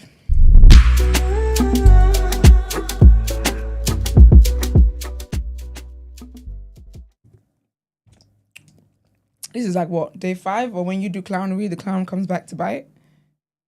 What's that boy's name? Chris Brown. It's my first name, Chris Brown. Hold on, sorry, y'all. 1 second, my doc is just loading. Update the app. No, it's not Chris Brown. Okay, hold tight on Chris Brown. Portia. So the Real Housewives of Atlanta watchers will know that obviously Portia at the moment, Portia and Shami are going for a hard time, blah, blah. through the show. They're basically losing their friendship. It's just a whole mess. I need to catch up on this week, and then I will be in the Discord yapping away. So if you've watched it, come and yap with me in there.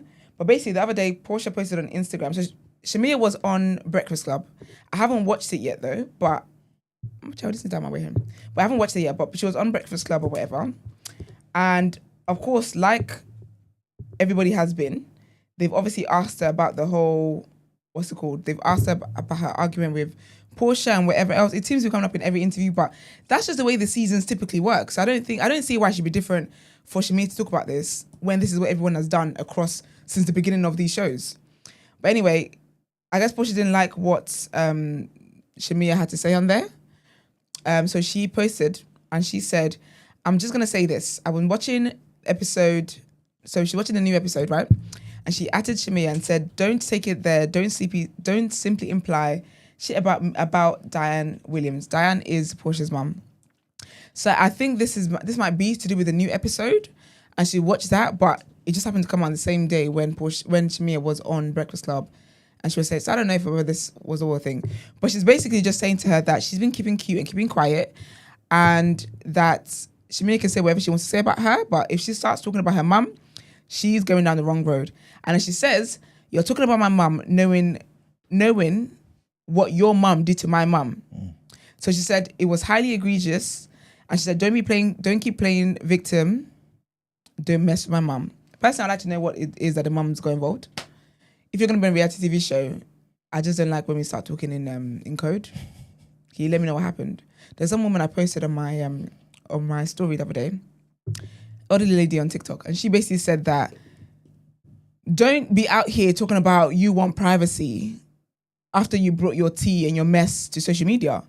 Because she's like, I'm currently on season 3 of your life, of your foolishness. So keep sharing. And that's how I feel about this nonsense going on here. But I'm interested in what's going to happen this week on yesterday's episode and see what happens with that.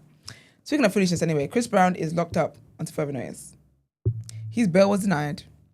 I heard he put up £250,000 or dollars of bail money, and the judge said, no, you are a flight risk, and so you will be in jail until your hearing on the 13th of June. Personally, I think he's going back to jail. I do. I don't think that, me and Iman were talking about it earlier, and obviously he's got priors in America, but I don't think that you get to go to a new land and then say, I have no priors here. I think a criminal prior is a criminal prior. Is a prior. That's when you're known like that. You're known to have priors. And your previous prior, because think about it, his previous priors, his American criminal record is why he wasn't allowed to come here. So, and I'm not sure if this is his first incident here. I don't know if it is. I think the man's going to jail. Let me see what you get for GBH. I think I studied this in law. I think it's like 3 years, like 3 to 5 years or something like that. Sentencing for GBH UK law. He is looking at, come on, let me see. So it depends. So if it's section 18 GBH, which involving intent to cause harm, that can be a life sentence. If it's section 20 GBH, where the harm is caused recklessly or without intent, it carries a maximum sentence of 5 years. His was rather intended, allegedly, because he bottled the guy. So GBH with wounding with intent is looking between 3 and 16 years. Because factors they consider as well is like the seriousness of the injury. So if the guy had a broken head or if he suffered any injuries, that will obviously make it worse. If he used a weapon, one could argue a bottle. I don't know, I keep thinking it was a Hennessy bottle. It's hard as heck. I'm telling you. I doubt it was like a Highland Spring plastic bottle. Them bottles in the clubs be hard. So if it was that, all I can say is that he's looking at some time, man. He's looking at some time.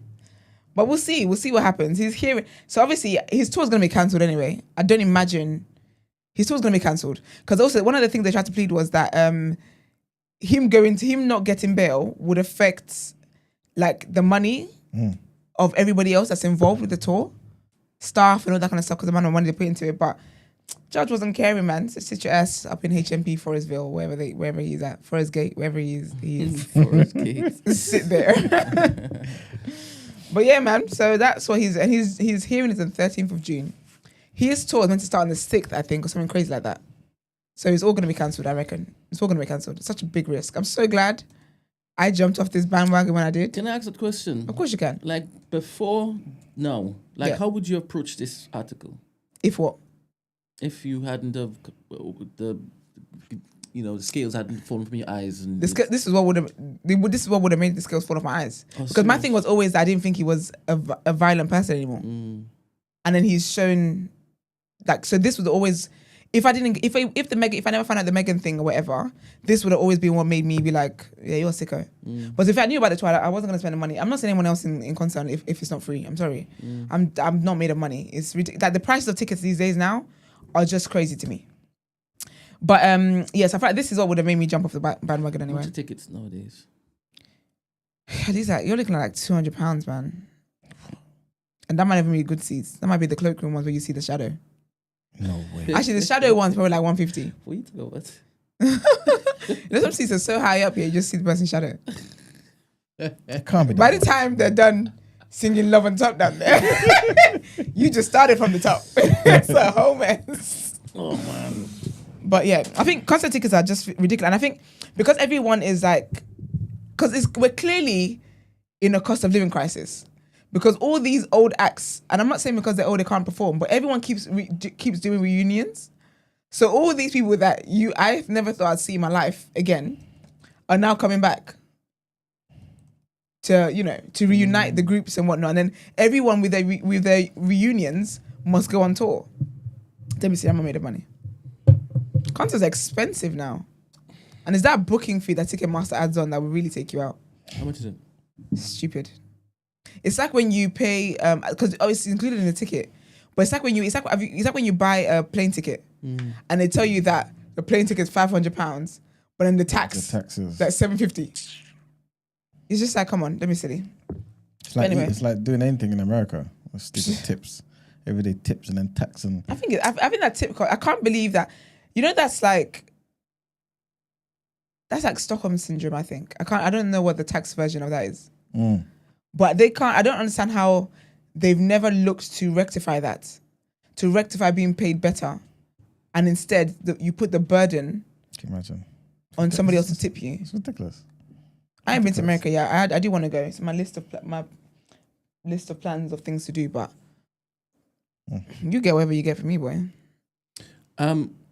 Last time you went to America, did you tip people? Manuel? You have to. That's why they jump if you don't. Man, I did, man. They try to embarrass you if you don't. A time before that, there was a time I didn't though. They get upset, you know. They just look at you like, you know what I mean? Yeah. Even in this country, Thinking there's these one foreigners. time. Yeah, there's one You time. couldn't in this country try and look at me sideways. You must be high. You must be high on the white stuff. Are you alright? Yeah, but this time, where was I? Shaka Zulu in Camden. And the manager came over to me, man. It was like, because he was like confused. He was wondering, did the person that was tending to you do something wrong? And I was like, was it service charge? Yeah, it was service Okay, charge. Yeah. I was like, no, it's not that. It's just, just don't want it. I don't want it. Yeah, she was fantastic. You know what I'm saying? But You're rude. How can you say she was fantastic? because I came I up with the told you food. before the poor girl gets them fired. Yeah, you know what I'm saying? But in America, it's by force. If you So, to don't be fair, do it, yeah. But I think it's because is there tipping basically the service charge? yeah. Then add it to the bill, man. Because when I see service charge on the bill, I don't think of it as separate. Unless the service was so bad, I'm separating the heck out of it. But the difference is, though, in America, they add it to the bill, but they will say to you, oh, you know what? This is how much it is for the tip, 10%, 12%, 15%, for example. Okay. And then you choose and then you sign it, whatever it is, yeah. But it's in everything. So last time I went to, what's that place called? Cheesecake Factory. Yeah. Right? This is literally how the transaction It's like a fast food place. Thank you very much. Everywhere. So I literally came in. I was like, okay, cool. This is what I want. I'm standing outside of basically outside the till. So the till's right there. This is what I want. The woman went to the back, opened up the fridge or whatever it was, put it in the container, closed the container, gave it to me, charged, and there was a tip on the thing. Tip for what? Thank you. You're literally doing your job. You didn't go above and beyond. Exactly. You didn't run out in this fridge and you had to go down to the basement where it's cold and there might be a boogeyman waiting to eat you up. What are you talking about? That's what I'm saying to you. So it's throughout everything they do. Everything they do. So even like the drive-thrus?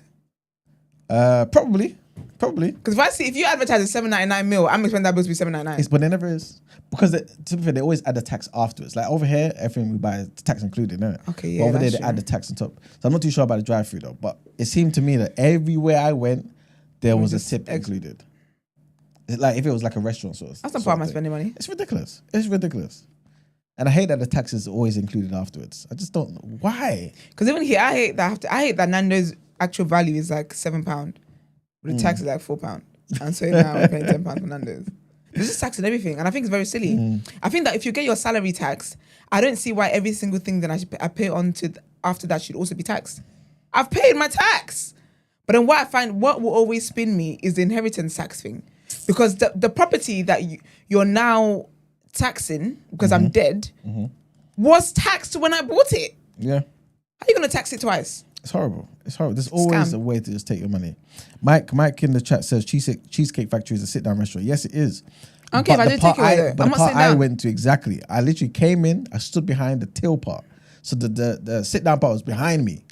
I didn't sit down for anything. I came in there, got the thing out of the fridge. Turn around. That's literally all it was.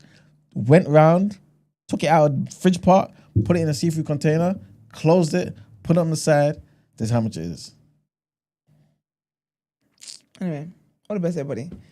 Chris Brown is in jail. He did clown and the clown's back to back. Next, Justin Bieber. So I got trigger warning, actually. Yeah, trigger warning. I'm not going to get into details, but basically, there's rumors about, Diddy people are speculating, because there's no proof of there's no hard proof for any of these things anyway, that Diddy may have not Chris Brown. First of all, it was a bad week for abusers last week. I hope they have a worse week, to be fair. But yeah, so there's been rumors that Justin Bieber, obviously we've seen the video of Justin Bieber spending 48 hours with Diddy, which we didn't have to see, it wasn't our business.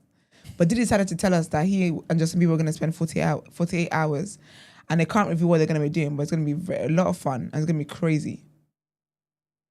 People have obviously speculated based off Justin Bieber's body language and whatnot. He looks scared to death.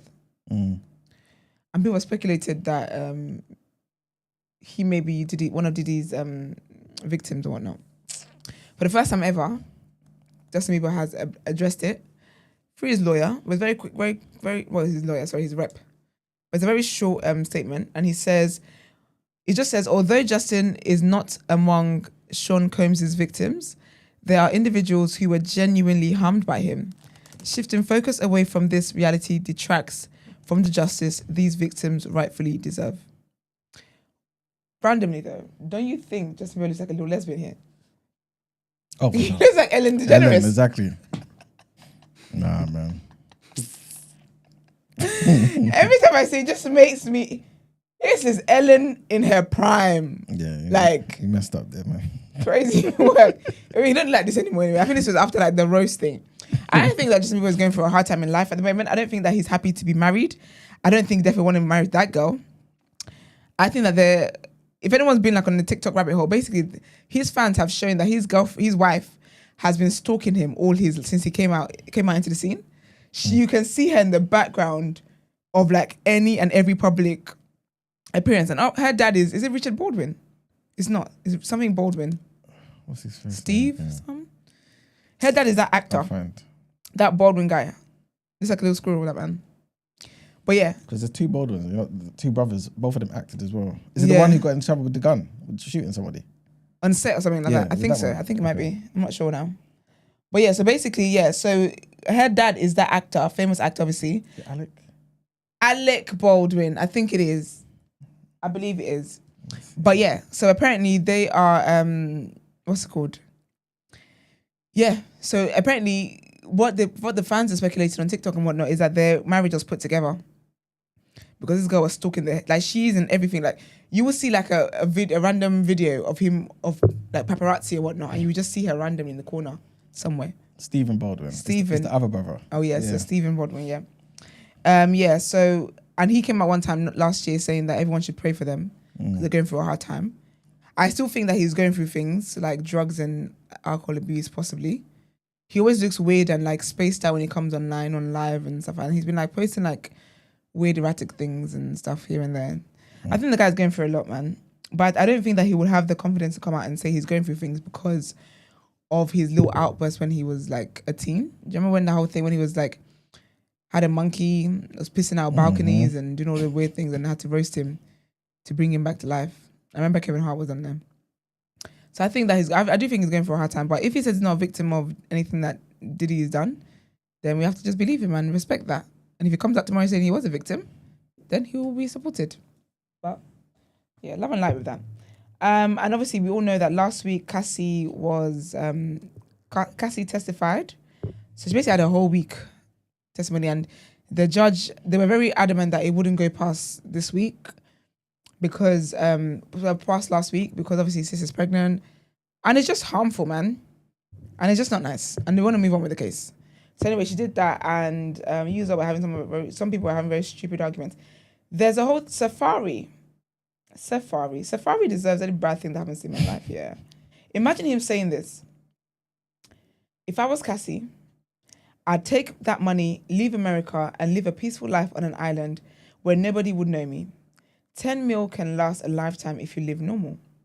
He then goes on to say, if I was Cassie's husband, I wouldn't care about nothing she's saying. I wouldn't care about nothing she's saying either, because it was all before me. I would just know I need to turn my freak up a million notches. How would you say that? And people are literally in his comments like she was great. Like, it was literally essay. Why would you say that? That guy had nothing but a long penis his name. That's it. Nothing. Because remember, he had a whole thing on Love and Hip Hop where he allegedly, his sex tape leaked. I guess maybe the same way Mimi's one leaked back then. And all of a sudden he's trying to create a sex toy. Whereby, he's a loser. Anyways, Cassie and her husband released a statement after Friday's, after she was done, basically. And from people that were in the court. Also, Lauren LaRosa is getting cooked. Lauren LaRosa from Breakfast Club. She's out here talking about, unfortunately, Diddy might go away for a long time. Unfortunately? They've been cooking her. She's a Diddy sympathizer. Is that a slip of the tongue? It's not a slip. She meant that shit. Because I watched Breakfast Club as well, and she's speaking as if like she's victim shaming. I think so. She is. She has been doing it. Because people tried to give her the blight, and people are upset. People are saying, you know what, Jess was like, you should shut up. That's what people intended to shut up. Yeah, she's been getting cooked, rightfully so. And I hope she continues to get cooked. But anyway, so Cassie put a statement out. Obviously, the lawyer read this, and her husband had a statement as well. So I'm going to read both quickly. So she said, This week has been extremely challenging, but also remarkably empowering and healing for me. I hope that my testimony has given strength and a voice to other survivors and can help others who have suffered to speak up and also heal from the abuse and fear. For me, the more I heal, the more I can remember, and the more I can remember, the more I will never forget. I want to thank my family and my advocates for their unwavering support, and I'm grateful for all the kindness and encouragement that I have received. I'm glad to put this chapter of my life to rest as I turn to focus on the conclusion of my pregnancy. I ask for privacy for me and for my growing family. Also, on the cross-examination on Friday, it was revealed that basically the hotel where we saw the video of Diddy dragging her has reached settlement, basically, and they're going to pay her $10 million. Good. And people are hearing that, and they're saying, see, she's just in this for the money. And I'm like, she got assaulted. They held the clips. Like, they hid the clips, which is illegal. I'm surprised. I hope she added CNN to that as well, because allegedly they had the clips for years as well. So, like, I'm like, of course they should pay that. Of course, it should be. They should have been sued, or they should have had a lawsuit, whatever the case is, because she was assaulted, and they could have given that to the authorities. That could have saved her life, but they didn't. They were paid off to not hand it over, and they didn't. What are we talking about here? And some of you have clocked anyway. Your brains are not activated. And then her husband also said, over the past 5 days, the world has gotten to witness the strength and bravery of my wife, freeing herself of her past. There has been speculation online surrounding how it must feel for me to sit there and listen to my wife's testimony. I have felt so many things sitting there. I have felt tremendous pride and overwhelming love for Cass. I have felt profound anger that she has been subjected to sitting in front of a person who tried to break her. So to him and all of those people who helped him along the way, please know this. You did not. You did not break her spirit, nor her smile that lights up every room. You did not break the souls of a mother who gives the best hugs and plays the silliest games with our little girls. You did not break the woman who has made me a better man. I did not save Cassie, as some have said. To say that is an insult to the years of painful work my wife has done to save herself. Cassie saved Cassie. She alone broke free from abuse, coercion, violence, and threats. She did the work of fighting the demons that only a demon himself could have done to her. All I have done is love her as she has loved me. Her life is now surrounded by love, laughter, and our family. This horrific chapter is forever put behind us, and we will not be making additional statements. We appreciate all the love and support we have received, and we ask that you respect our privacy as we welcome our son into a world that is now safer because of his mum. What a man. What a man. So yeah, man, love and light to Cassie. I hope she's going to just take time away and just be in private and just deal with what it is that she needs to deal with. Burna Boy is doing something different. So Burna Boy is currently working on his album. It's called No Sign of Weakness. But he says that... I even wrote it down wrong in the word of road thing. Sorry. He said... Sorry. I'm tired. I'm tired as heck. I just looked up and you're like... Tired. He basically said that the album will be strictly for concert ticket buyers only. Let me read what he said actually. He says the No Sign of Weakness album and any music Burna Boy drops till further notice will strictly be for Burna Boy concert ticket buyers only. He said if you don't fit into the category, go elsewhere. #respectfully. He says the No Sign of Weakness tour will be different. You and I will create our own world where only we exist. Every show, just you and me. I'm just too excited about all the plans my team and I have been making for this No Sign of Weakness tour. God is the greatest. Brother, when is Jimmy coming on the show? Oh, no. He's been in London bare times, isn't it? Can he come when the album is out so he can bring us a CD or something? Where's the album dropping? We don't know yet. Yeah. But whenever it is, if you don't buy a concert ticket, you will not you will not know what the album is saying. Yeah. Has he been kind of threatening to come on the show for time? Is it what? Has he been threatening to come by for time? No, not really. Oh, you've never invited him? No, I think, one time I did. But yeah, I can't remember what happened. But I'll tell Must be him. so cheeky. Yeah, I'll tell him to come. He'll come. All right. That's Burna Boy's right hand man. Anyway, all the best to Burna Boy and his fans concerning buying tickets and whatever else. I am done for today. You're done for the week. I'm tired of done for the week, man. Thank you very much. That was amazing. Thank you very much. It's against People's Journal. All right.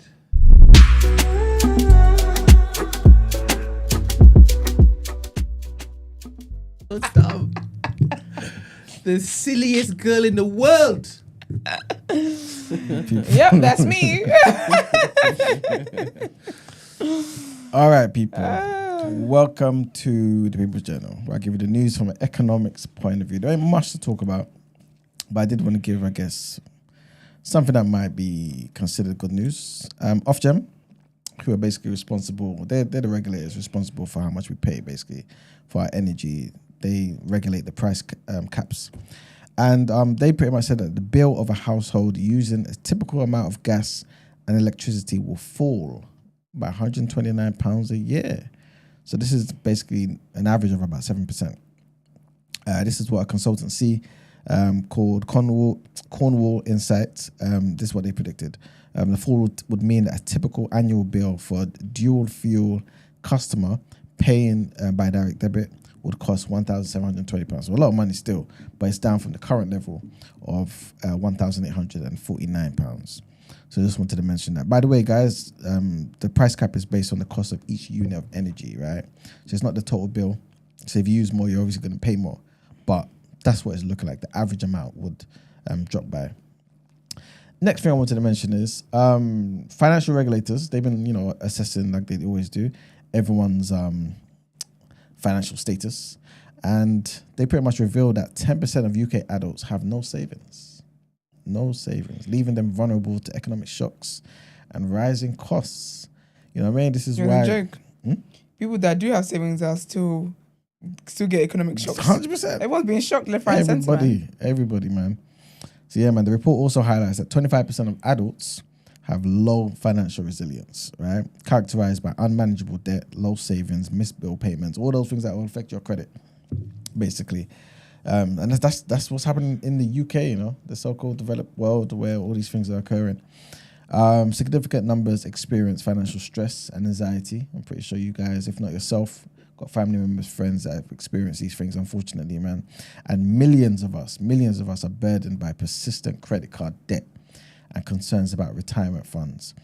Obviously, we spoke about this on the show, how the government's looking at increasing the age for retirement. By the time we all get to that age, it's probably going to be minimum 70 years old, you know what I'm saying, before you can get your retirement and whatnot. So yeah, everyone should start thinking about these things, man. Start investing in something, you know what I'm saying, to prepare for your retirement. 30, 40 years from now may seem rather a long way away, but the old folk tell us, it doesn't feel that way. It doesn't feel that way. Next thing I wanted to mention is, it's not, I guess, fully economics, but like I always say, economics is life, and life is economics. And this is basically about the UK Parliament debating the whole assisted dying bill. So remember last week we spoke about this as well. So the UK Parliament is considering a bill that would allow terminally ill adults in England and Wales to seek assistance in ending their lives. So the MPs recently voted, right, to ensure that no health professional should be compelled to participate in any of these things, yeah? So, if the particular health professional, doctor, whatever it may be, doesn't want to, there's nothing in the law that will force them to basically go ahead with it if the patient wants to go ahead with it, which is obviously a good thing. You know what I mean? And most MPs basically voted for that anyway. But supporters are arguing that the bill strengthens end-of-life choices and alleviates suffering. Fantastic, right? Opponents express concerns about the vulnerability to coercion and the need for enhanced end-of-life care. You know what I'm saying? So these are the things that's all being spoken about. You know what I'm saying? The bill has undergone significant scrutiny. There's been a removal of a High Court judge as well from the whole situation, replaced by an expert panel, and the debate is going to continue again June 13th. So yeah, at the moment, the government's saying that they remain neutral. They're allowing MPs a free vote based on their conscience, based on their moral compass, based on whatever it is. And the bill's passage remains uncertain despite clearing an initial hurdle back in November. With regards to, I think, so you just mentioned about inheritance tax and that, yeah. So obviously we had this debate before about inheritance tax for the farmers. Remember when Ramsey was here, we spoke about this. You guys can obviously guess my position. I'm against it. You know what I'm saying? I don't see why we need to be no inheritance tax for anybody, to be honest with you. But a committee of MPs have urged a 1-year delay to the government's planned inheritance tax changes for agricultural assets. You know what I'm saying? Why? Because they're saying there's inadequate consultation and it could potentially harm a small family business. Not even could, it would potentially harm them because they're obviously going to have to sell assets to pay the tax that you're now saying they need to pay. The proposed 20%, so just a bit of information on tax, the proposed 20% on inherited assets over £1 million has sparked widespread protests from farmers who are arguing that it's poorly designed and will negatively impact many more than the government's estimated 500 farms annually. And I think that's pretty much what happens with every tax, to be fair. But that's what the situation is. And the last thing I wanted to mention is Apple. They're boosting India's factory hubs, man. So it's looking like Apple want to go to India and start having, their products manufactured in India. But a potential good deal between the US and China may derail some of these plans. yeah, there's nothing more to be fair. But obviously, India's happy about this because obviously this would boost their economy as well. And India needs significant improvements to ease doing business, lower production costs, better logistics, and all those things. And these concerns, I guess, exist. Concerns exist that Chinese companies might use India as a base to re-export goods to the US. So if everything's okay over there, China may get involved. It's a long story, but basically, yeah, the plans between the US and China could mess up the hopes of having factories built in India. And that's pretty much it for the People's Journal. Okay. Are those dilemmas? Mm-hmm. These All old right, ones. let's get into them. Oh, wow.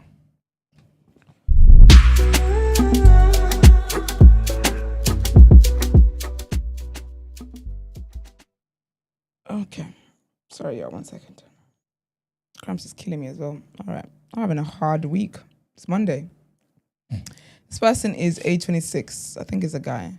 Says, how do you break up with someone because they are so great? My girlfriend is genuinely amazing and she's actually perfect and we have a perfect relationship.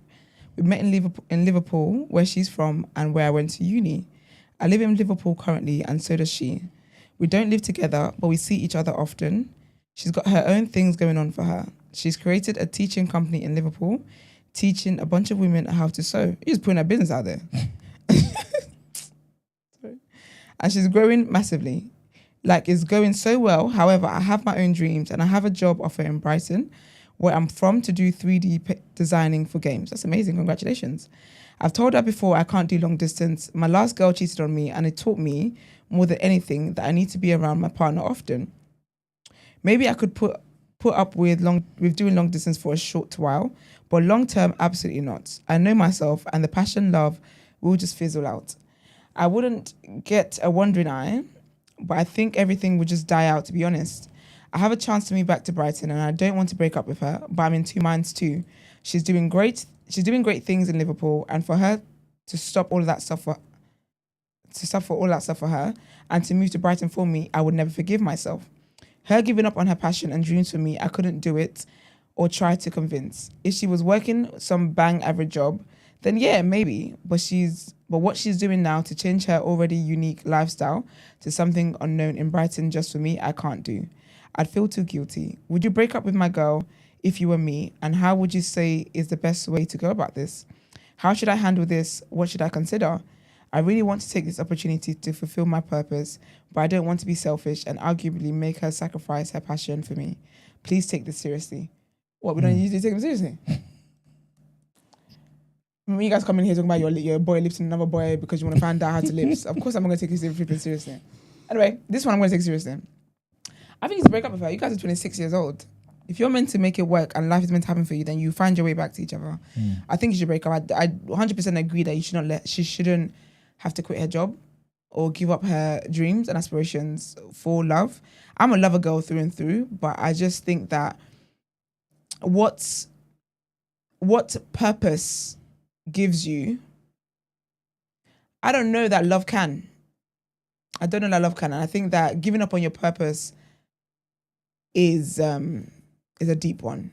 So I don't think, I mean, I'm not trying to be condescending by saying you guys are young, but you guys are really young. You've got all your lives ahead of you. I think that unfortunately you just have to break up. And the way to go about breaking up, I think you just have to sit down and have a conversation and say that you don't want her to give up on her dreams and you don't want to give up on yours until you're going to break up.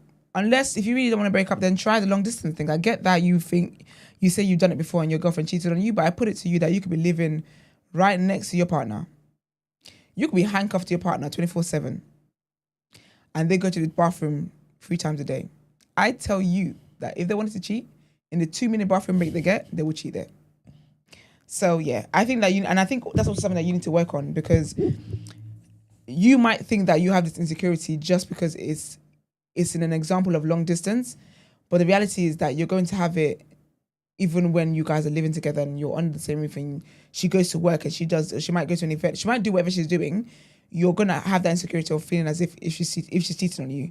So you got trust issues you need to work on, but I think just talk to her about it and let her know where you're at. And I think that the easier breakups are the ones where there was like nothing necessarily horrible. It's just It's just bad timing. It's not less painful, but when you don't get to end on a bad note, I think that makes it easier than having to mourn the loss of this and then also mourn the friendship and then deal with the fact that you're actually a piece of shit. It's like triple threat.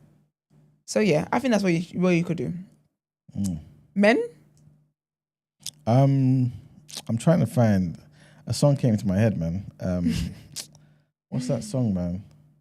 Don't leave me this way. No, it's Jay-Z. It's Jay-Z featuring that woman. Oh, Mariah. No, a black woman called Maya. No. It's on the Kingdom Come album. I've never listened to Jay-Z album in my track life. 4, track 5. I would never listen to Jay-Z album in my life. Basically on this track, he's contemplating whether he should break up with Beyonce or not. He's basically saying, I'm at this point in my life where I want a family, I want X, Y, Z. Okay, well, and she's just starting, you know what I'm saying? Yeah. Like, what do I do in it? So listen to that track, by the way.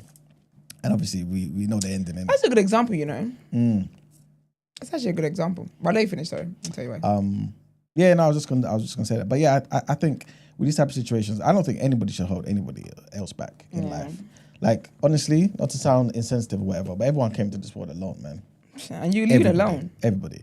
You know what I'm saying? And when you came, at least this is what I believe, right? When you came to the world, you had a discussion with the creator, and the creator told you this is your mission. And when you come into the world, one of your most important things to do is to find out what your mission is. That's a soul thing with you and your God in it. So if you don't want to be one of those who's basically hindering her or preventing her from doing what she is, I guess, created to do, and she shouldn't be in your way as well. So if you feel like that's what's going to happen, let her be. And like Esther was saying, let the bird, go free. And if it comes back, then it's there to stay, man. You know what I'm saying? It's not a problem. But if she doesn't come back, then you just know it wasn't meant to be. And you guys were just in each other's life for a season. And that's okay. You know what I'm saying? Yeah. That's okay. Yeah, I was saying it was a good example. 'Cause I think sometimes, you got to think about what's important. Because as much as I say that, because I think having dreams is different to purpose, right? But I think on my purpose is things that God wants me to do. And so I can't live a life where I choose something else and ignore the purpose that God has for my life. I think that would be unbearable for me to live with. However, if I had dreams and I'm in a relationship that I absolutely love and I want to nurture and I want to be in, I think that you can compromise on your dreams in certain ways. Depending on if you feel like what you're going after is going to fulfill you more than your dreams, then you can compromise in that manner. So I think that's a good thing. I think that Jay-Z example is what also tells me that you can want something now, but then is this person you're with more important to you than the milestones you want to hit? Because like you said, we know that Jay-Z, when was that album done? Yeah, this was like 2002, I think. Do you know what I mean? Like, we know that they wait, like the love that he had with her, the life he was building with her was worth waiting for her to be ready, and then we can cross that milestone together. Do you get what I mean? Yeah. So that's the thing, that's the reality of what you got to think about. And the reality as well is that just because you want something now doesn't mean it's always going to happen. But I think that personally, I'll be real with you, personally, I think that if you want to, if you actually want to make the relationship work, I think that you should do long distance. I think if you know that what you have with this woman is so special, not that you never find it again, I do believe that sometimes, but if you feel like what it is so special, then I think that it's worth giving a chance to see what it's like long distance wise. Because you're basically projecting what you went through the last time on her. It might be different. You guys, and it sounds like both of you are doing really well in your jobs. You'll be able to see each other often enough, and there's things that you can, if you know that you want this, you'll put things in place to be able to make it work. Oh, my mistake. Ed, 2006, Kingdom Come. When was it? I can't remember when Beyonce's got pregnant. Like 2000, it was like in the 10s or something like that. Yeah, I think so. But yeah, Mr. Ashlow's, he got it right, man. The song's called Lost One. Okay. Yeah, it's a good song, man. It's a good song. Yeah. It's a good song. I think do that, man, and see what happens. Next person is also a guy, and he's age 22. He says, I keep shooting my shot at girls, and I keep getting, I'm not interested, or you're not my type, more often than not. He says, like 9 times out of 10. It's starting to affect my confidence because getting rejected because of my looks ain't nice. Do the lads have any advice on how to handle it as a guy? And do the women have advice on how to improve my success rate? I think being more confident could put me in a deeper hole, because being the super confident guy who ain't the best looking, people might see that as audacious. and I don't want that at all. How do I, as myself, improve my success rate? I don't change myself or be someone I'm not or move to girls I'm not attracted to. Hopefully you get my dilemma. Today's mathematics is knowledge born or being born to.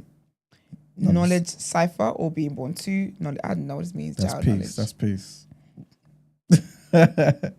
Yeah, man. That's that. He's right, man. That is today's mathematics, man. Love that for him. You're lucky we're reading today. It would have been embarrassing for it tomorrow.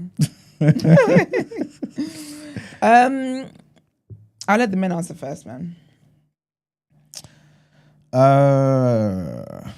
You said, I think being more confident could put me in a deeper hole because being a super confident guy who ain't the best looking, people might find that audacious, and I don't want that at all. Be that person. Be that person. There's no such thing as super confident and not best looking. And like, all that matters is the results. You know what I'm saying? Like, if you're super confident and you're not the best looking, but you get the best looking girl, then my friend, you are good looking. That's that simple. All that matters is the results. And confidence is about how you feel in it, and you're not going to become confident by just becoming confident. You need to be out there in the field, innit? Because then you need it's a subconscious thing. You have to know that you can do it, and that's what gives you confidence. You know what I'm saying? So you've got to do it, man. Don't who cares what people think? I'll be honest with you, people only think that being confident and not being the best looking is audacious when you're rude. Yeah, true indeed. Because I think confidence is part of what makes a person more attractive. Yeah. But also, just because you've met a few women who they say you're not my type, you're not my type means different things, you know. Yeah. It's not necessarily like looks. True. And also, I'm not interested doesn't necessarily mean that you're ugly. They might be in a relationship. They might even be in a situationship. One stupid boy is taking them for idiot, and here you are. You know what I mean? Leave me alone, man. That's the most annoying thing when, like, obviously can't relate. In the past, when I'm like worrying about one particular guy and the other guy's trying to talk, I'm thinking, move, man.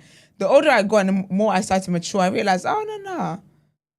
This look. I'm not even doing it. I'm just existing. Look at who's on my line, and you've got my attention. You're moving like this. Then I use that to my advantage.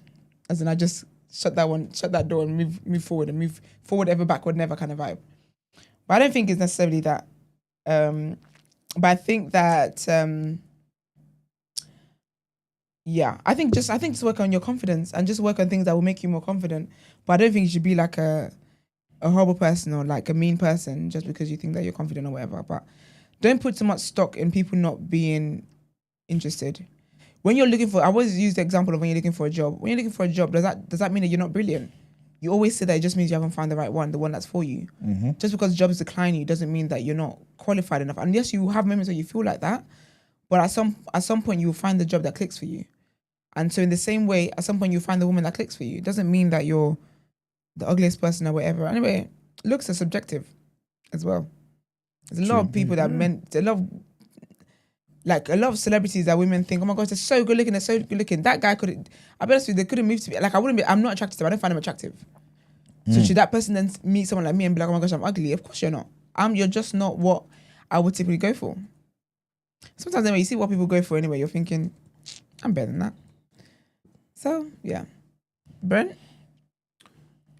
Getting rejected 9 times out of 10 means that There's one. 1 out of 10 is successful. Yeah. So how come you're not developing that?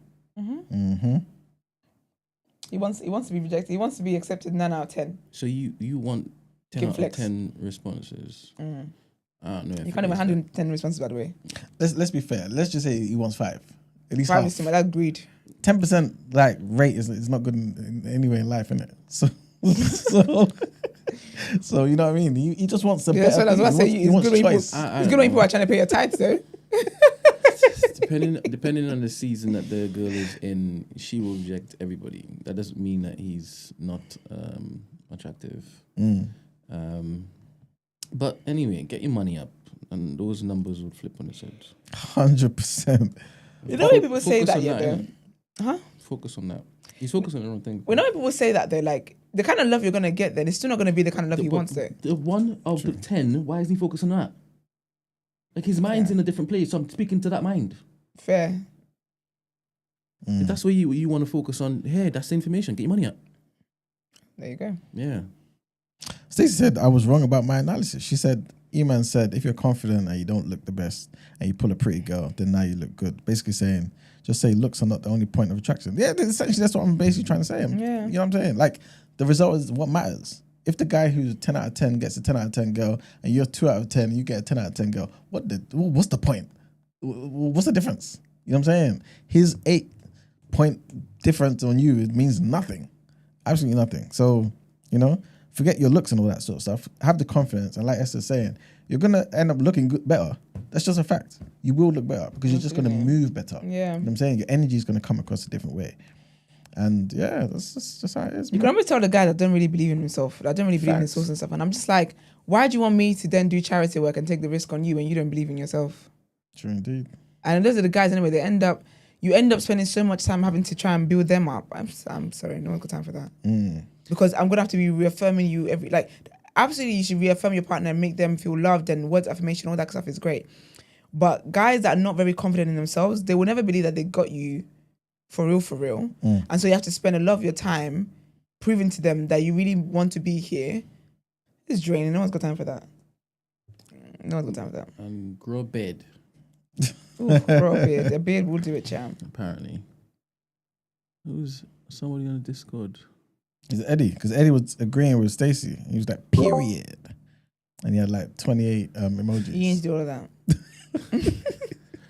Crunk ATL. Calling from America, yeah? To say Juneteenth is in 30 days. All right. What date? He's not speaking, so lock off. Next. Thank you very much, guys, for writing in. Keep writing. Yes. Keep sending them in. Last headlines, please. All right.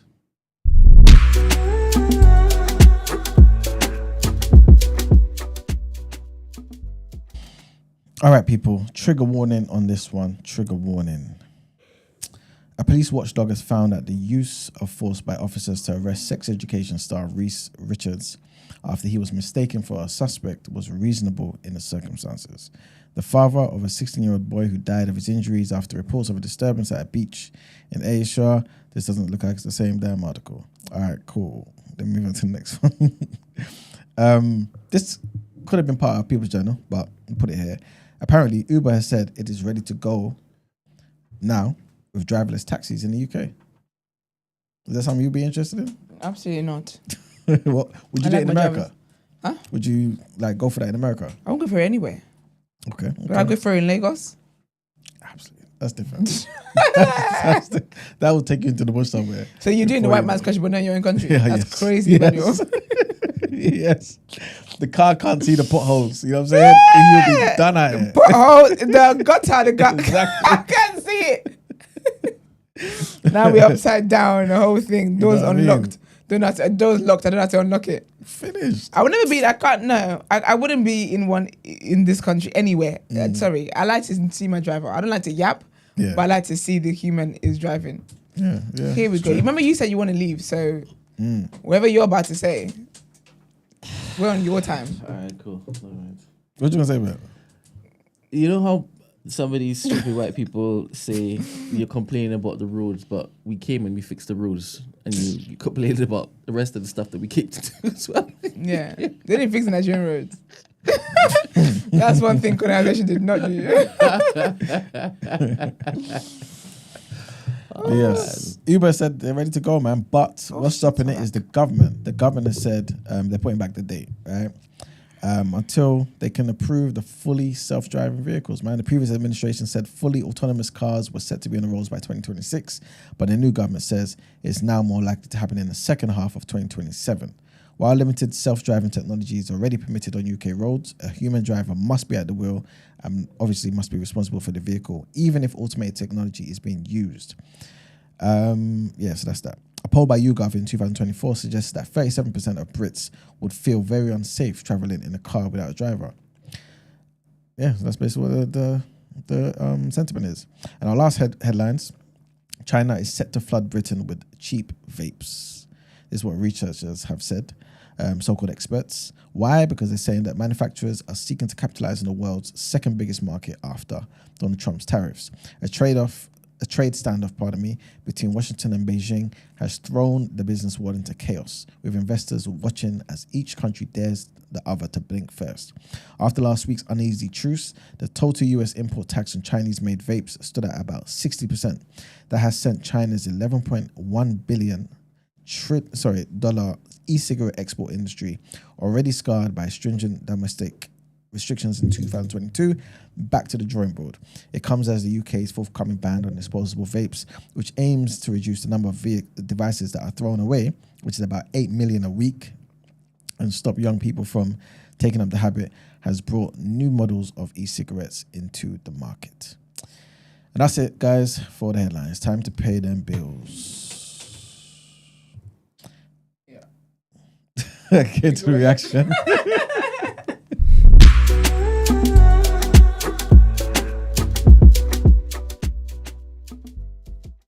All right, people. Welcome to the reaction. We talk about the sports. Not much to talk about, except that obviously I know a couple people in the chat will be especially super happy. Why, you ask? Because Crystal Palace defeated Manchester City 1-0 in the FA Cup final, securing their first ever major trophy and a place in the Europa League. Big up Crystal Palace. Eze scored the winning goal for Crystal Palace in the 16th minute, capitalising on their first attack of the match. Man City's goalkeeper Henderson made several crucial saves, including a penalty stop and controversially escaped a red card, for handball outside of the box. That wasn't Man City's keeper, was it? No. So that was Crystal Palace's one. Palace's keeper. Man, AI is messing up. Anyway, despite City's attacking lineup and sustained pressure, Crystal Palace's resolute defence and Henderson's heroics thwarted their efforts throughout the game. A second Crystal Palace goal was disallowed for offside, while City's late attempts were also being thwarted by Henderson's impressive goalkeeping. Long story short, big up Crystal Palace for this victory. It's a historic moment, and it's ended a long wait for silverware, man. And everyone's happy. Big up Crystal Palace. Congratulations, Ed. Congratulations. It's a black rub. Yes. Pretending like he was a Crystal Palace supporter the other day. Yeah, just jumped on. Congratulations, Sarah. I think Yes. that's it. I don't know any other Crystal Palace supporters in the chat. I guess big up the whole South London, man. You know what I'm saying? Also, there were some games the following day. On Sunday, Everton beat Southampton 2-0.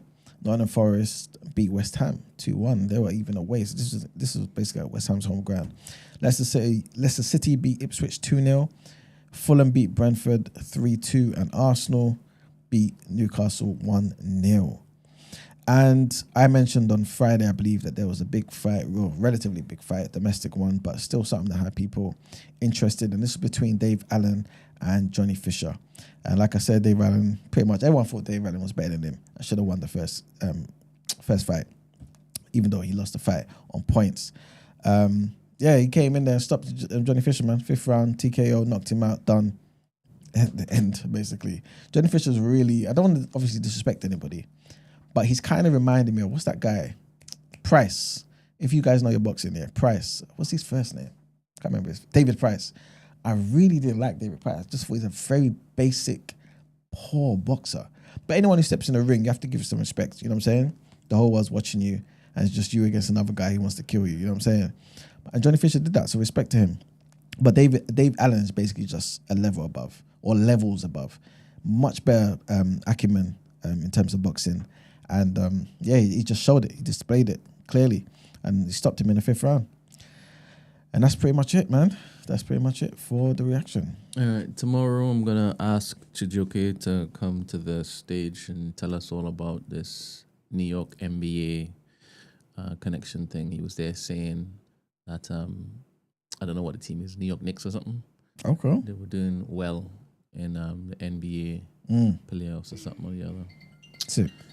Oh, this person calling me. Sorry. That's all right, bro. That's Brent's alarm, and we've got to go. Mm-hmm. So You should have just put the wrap up. he should have done that. He God did damn not. it. He just stepped out. Well, Might as well wrap up. yeah, might as well. Okay, guys, so just imagine. We've got the wrong song. Come on.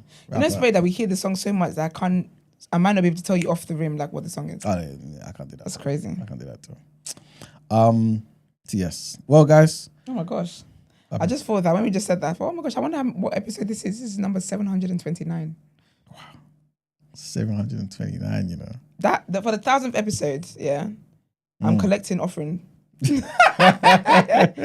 You're not going to watch this stream without paying. I'm telling you. I'll tell you that for a fact. Brent, I just said for the 1,000th episode, I'm putting the offering basket out. Offering basket out. Thousands, yeah. For 1,000, only monies in multiples of tens. What's the whip wrong I'm for? going to do, What's the whip wrong for? for the 1,000th episode. Oh. So we're moving in tens that day. Yeah. I'm gonna put the offering out before then. That's crazy. 1,000 episodes. This is number 729. Yeah. You've served them well, you know. I'm telling you, bro. Extremely. Extremely well. And you still have people looking to say that Iman's leaving out stuff. How many acts? Like, what did he leave out? And I didn't do my research. It's I'm speaking the next side. I mean the It's second dumb. side. Good morning, Ed. Do you understand? Yo, morning people. You morning have people. 1.5 minutes to Yeah, I know. I've got to be sure to and let sweet, it bro. go. Because I I was so Eddie. happy Is for this you Ed? on the weekend. Yeah, I was so happy for you. I smiled internally. I actually wanted Crystal Palace to win because of Ed.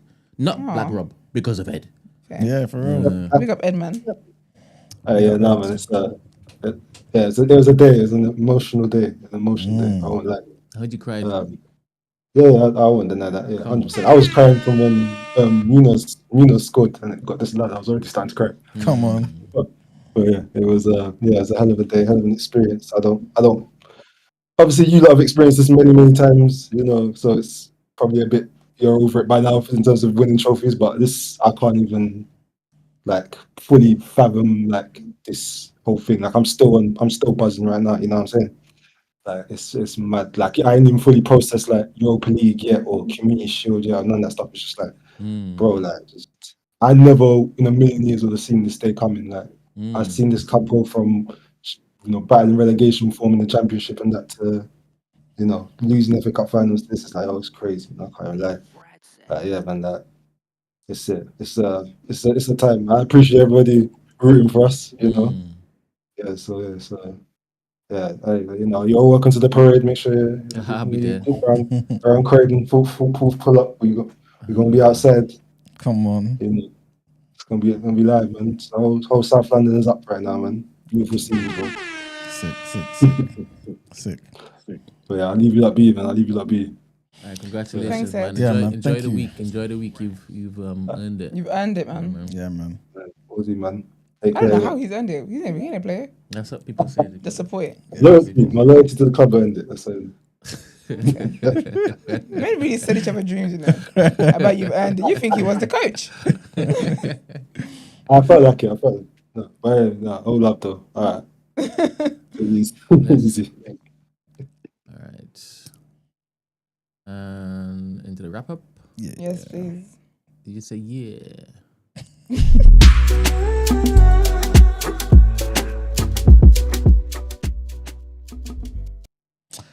All right, people. It's been a great show. Spoke about a lot of things today. Joe Biden, unfortunately, sadly, been diagnosed with an aggressive form of prostate cancer. And we spoke about the UK and EU still locked in deals, deal talks, or I should say, hours ahead of the summit. And we spoke about those demons in Israel who have said that they will only now allow, and in their words, a basic amount of food into Gaza, ending a 10-week blockade. We also spoke about who should be invited to the cookout, man, who gets a plate and why the hell they should get one. And we spoke about charities and how they've stepped up pressure on Keir Starmer to scrap the 2-child benefit cap. Spoke about the new Pope, who in his first, I believe, in his inaugural mass at St. Peter's Square, he condemned the exploitation of the poor and called for unity in the church. He called for an end and just and lasting peace in Ukraine and offered up prayers for those in Gaza. We also spoke about, where is it again? Pardon me. UK driverless cars, unlikely until 2027. Around the corner. Yeah. And we spoke about how Trump's tariffs could lead to a surge of cheap Chinese vapes in the UK, man. Spoke about Crystal Palace, of course. Big up Ed, big up everyone who supports Crystal Palace, the whole South London. And we spoke about Dave Allen stopping Johnny Fisher. And of course, we gave a lot of praise to the great man, Malcolm X, whose birthday is today, 100th birthday to the great Malcolm X, Malcolm El Hajj Malik Shabazz. Before we go, just want to read something for the people quickly. Just to show his relevance, right? Just to show his relevance. He said the media... I can't believe you. The media is the most powerful entity on earth. They have the power to make the innocent guilty and the guilty innocent. And that's power because they control the minds of the masses. And when he was speaking about Palestine as well, he said, did they not have the same right to be free? Malcolm X. He's the head of his time. Trying to tell you. I got to ask a question that would get me cooked clean when the man in the meeting. But yeah, he said, did they not have the same right to be free, to be independent, to govern themselves, to be recognized as human beings, as the black people of Mississippi, Alabama, and Georgia? I stand firmly for the freedom of the Palestinian people. And of course, he said the economic philosophy of black nationalism means we should own and operate and control the economy of our community. You can't open a business in a white man's neighborhood, but he can come and open a business in yours. Open up your eyes, people, and your brain. And he said, we believe that our problem is not a civil rights problem, but a human rights problem. As long as we think it's a civil rights problem, we are under Uncle Sam's jurisdiction. As a human rights issue, we can take it to the World Court. And that was him basically speaking about human rights and internationalism and making his plight the overall plight of the oppressed around the world.